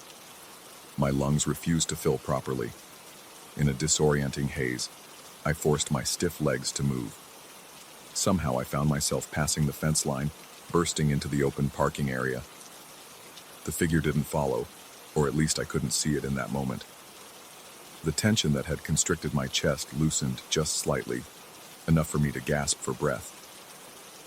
I staggered to my car, fumbling in my pocket for the keys. My hands trembled so violently I nearly dropped them. When I finally managed to unlock the door, I slid into the driver's seat and slammed the door shut, flicking the locks down with frantic speed. My heart pounded like a drum in my ribcage. I glanced up, half expecting to see the tall stranger looming on the other side of the windshield. But there was only darkness, the faint outline of trees, and the murmur of wind. I turned the ignition, and the car sputtered to life. I reversed out so abruptly that my tires skidded on the gravel, sending small rocks clattering in all directions. My body tingled with residual panic, but I refused to look back. I just wanted to get away from that place. Once I hit the main road, I drove faster than I should have, checking the rearview mirror repeatedly. The headlights cut through the encroaching night, revealing only empty asphalt behind me. Still, the image of that tall figure with glowing eyes burned in my mind. I couldn't shake the impression that it might appear in my back seat at any moment. Even as the miles stretched between me and that rural park, the sense of being watched clung to me. My breaths came in short, panicked bursts, and my hands felt slick against the steering wheel. At one point I thought I heard that distorted bird song again, but it might have been the wind whistling through a gap in the car window. Or maybe it was just my rattled imagination, still reeling from the terror I had witnessed. To this day, I can't fully explain what I encountered. Was it a ghost? A demon? A manifestation of my own frayed nerves? The rational side of me wants to label it as a trick of the light or a stress-induced hallucination. But the primal, deeper part of my psyche knows better. It felt real, oppressively real, in a way that simple illusions do not. The lingering apprehension in the pit of my stomach persists whenever I recall those pinpoints of light beneath the brim of that impossible hat. I've told a few acquaintances about the experience, always glossing over the details to keep from sounding unhinged. Sometimes I sense they suspect I'm exaggerating, but I know what I felt in that park. The crushing silence, the suffocating dread, the undeniable presence of something beyond logical comprehension. Even now I dream about those woods. In the dream, I hear the wind stop abruptly, feel the air thicken around me, and see that tall silhouette with glowing eyes. Then it's gone, leaving only an echo of a twisted bird song ringing in my ears.